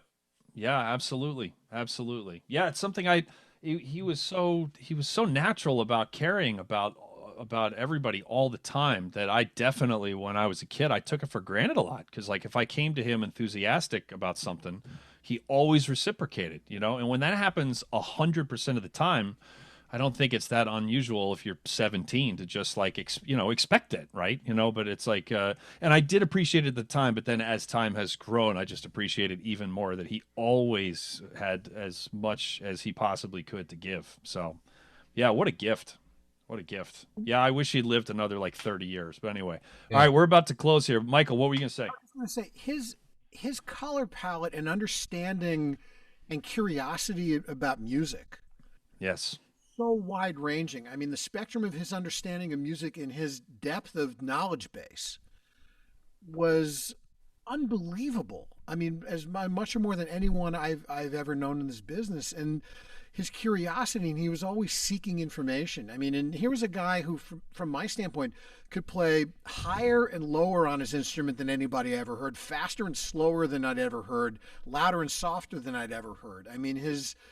His facility and his dexterity, and I think that it was constantly in this evolution phase of just the curiosity of going after all this information. So that's the first thing. The second thing, I just want to throw a real quick story about Gould and please. Because a lot of my time was actually with both of them, and there's a lot of stuff that is, I'll say another time. A little too R-rated, but the funny thing, just to kind of showcase for me the difference between Gould and Sam. So they were both came up to my festival at Steamboat at some different times, and I happened to be driving, and at both times I happened to come up next to a car with Jose Cibaja, Domingo, and Sam, and Jose, Domingo, and Gould. at 2 different times. Like happened to pull up next to and look over to my left, and there are those guys. So the one time I pull up with the car and it's Domingo's driving both times. Sam's up front and Jose's in the back seat leaning forward, like attentively listening. And Sam is just going. Sam is just going away. I mean, they don't even notice me. And Domingo is like listening really attentively, and Jose is like listening, and Sam is pontificating, and they're just absorbing it, right? Then the other time, Gould's in the car, Jose's in the front seat with Domingo driving, and Gould's in the back, and I see Gould John away, and Domingo is texting me. Like, he doesn't even know I'm next to him. He's texting me. He's like, help. Help. Help. SOS. SOS. Effing Gould, man. Help. And I see Domingo, and both of them are like, and Gould is going away like this. So to me, that's like the two of them. No, but Gould and Sam were like two brothers from, for different mothers. It's kind of like the way I feel about Joe. I mean, it's just like, these guys were like brothers separated at birth. I mean, and just the two of them together were like nitroglycerin. It was just around them. My face, my sides hurt because I was smiling and laughing so much. We, in the second segment, which had Gould and all the other jackasses, we were joking that maybe when Sam left that he like actually entered into Gould, because Gould has been kind of extra Gould since Sam left. He's just been he's been super Gould. So we think maybe they're both inside of there. So Sam passed. Gould sent me a message, and all he said was, "A hurricane has passed." That's all he said. And you know what? And in some ways, that was Sam. Sam, you're hanging with Gould, and Gould was going to be stoned and pass out on the couch, and finally I would leave, and Sam would go to work on something. Yeah. It's 4 a.m. the energy and the positivity and the giving is just, it was nonstop. Yeah. All of us, So I don't say too much, but anyhow. No, that's awesome. Yeah, Sam once told me, he said, "Hitch, you could sleep when you're dead." So I was like, all right, well, there you go. Oh, you're muted, Gail. For making noise. I was wondering when the heck he ever slept, because he was always doing a practice routine with the students way before, I had breakfast. And I'm a morning person. And then he was always still doing something with more students. This is Summit Brass Days that, we were going, good night. Done. And he was still going. He was constantly going. It was amazing to me. Yeah. I, 2 things. One is that Michael just was sharing about texting with Gould when Sam passed. That's something that I'll actually cherish forever. Was actually that night. I ended up texting with Marty Hackleman, who was on earlier for an hour. I mean, which was just really, and he and I have had lots of conversations face to face and played together, but it was just I was texting a lot with Jens and with Pat the next day, and I mean, it was just it was kind of it in a similar way, which is funny because this is the whole birth death thing. When my son was born, when he was a newborn, those first couple of days, everything is just kind of so real. It's just everything slows down, and it's just nothing else is happening in the world. And when Sam passed, it was it brought a lot of us to a screeching halt, of course, and which was great. I mean, it was actually kind of special. I mean, I was intensely sad, and I cried every day for I don't know, close to 2 months. Some of those was just tear up, but it was every day. I was, as a lot of us did, I'm sure. But yeah, it was very special that I got closer with people who I didn't know I could get closer with. It was already there, and yet we got closer. And the other thing was that if anyone has gotten this far and you've noticed that no one from Boston Brass is on here, that's because Lance and I are not speaking with them. No, that's not why. No, it's because Boston Brass actually has, we couldn't believe it when we figured this out. And this part isn't funny, but they have 1 gig this year because of coronavirus, and that gig started an hour ago. It was a stream. They went to a theater in Michigan, and it was actually very cool. It was streamed to 20 different concert presenter, you know, like it was like a paid live stream thing that started right in the middle of this thing. So Lance and I are actually going to do another just, you know, short version of this with all 5 members of Boston Brass. So which was cool because it got 5, you know, more people to be able to be on this, because that was the other thing is, if anybody's made it this far, we could have recreated a list of 20 like we did. Like, I mean, we could have done that like 5 times over and had people who were like just as integrated into his life and his career and vice versa. I mean, it's like the bench there is so deep, it's unbelievable. So there are like some huge oversights in terms of people that we could have had on that we didn't. It was just like, and we also tried to spread it out to, you know, people that worked with him on the producing side and the recording side and the performing side and the, you know, and teaching. And, you know, we kind of tried to spread it out, but yeah, my goodness. I mean, there was just so many people to choose from. So, but all of you were no brainers on this. So we're very, very, yeah, we're very lucky that you all joined us, that everybody joined us. Wanted to thank one more time. Wanted to thank Ellen Guys, Bud Johnson, Todd Jackson, and Michael Saltzman for helping to sponsor this. And also, we are even when we post this on YouTube, if you're listening to this in 2022, we would still love to be raising money for Cancer Blows. The link to donate is right at the top of the video description here, and if I mean $1, $5, $10, $50, $500, whatever. But if you would like to share about it, if you donate on social media and link to this video to celebrate Sam and to use the hashtag YeahMan, which was of course his go-to phrase. As we talked about, I think 2 sessions ago, if he was like listening to you, he'd say "Yeah, man." If he wasn't listening to you, he'd say "Yeah, man." So, you know, he just said "Yeah, man" a lot. But yeah, Cancer Blows, Ryan Anthony's, you know, amazing charity, which I hope that they continue long into the future, and that can be made possible by all of us giving what we can. So, thank you to all of you, and Lance, thank you for being you. It's what I do. All right, everybody. Well, yeah, Abby's about to pull the plug here, and then we all go away, and there's no chance to say goodbye or anything. So it's just like all of a sudden we're just like, yeah, we just get like dropped off. Like, yeah, the call drops. So thank you to everybody. Thank you to everybody for watching, for donating, and that's going to do it for this Brass Legacy project in honor of Sam Pilafian. Yeah, man. Nice to see you. Thank you. See you, Hey, man. Thank you. See you, everybody.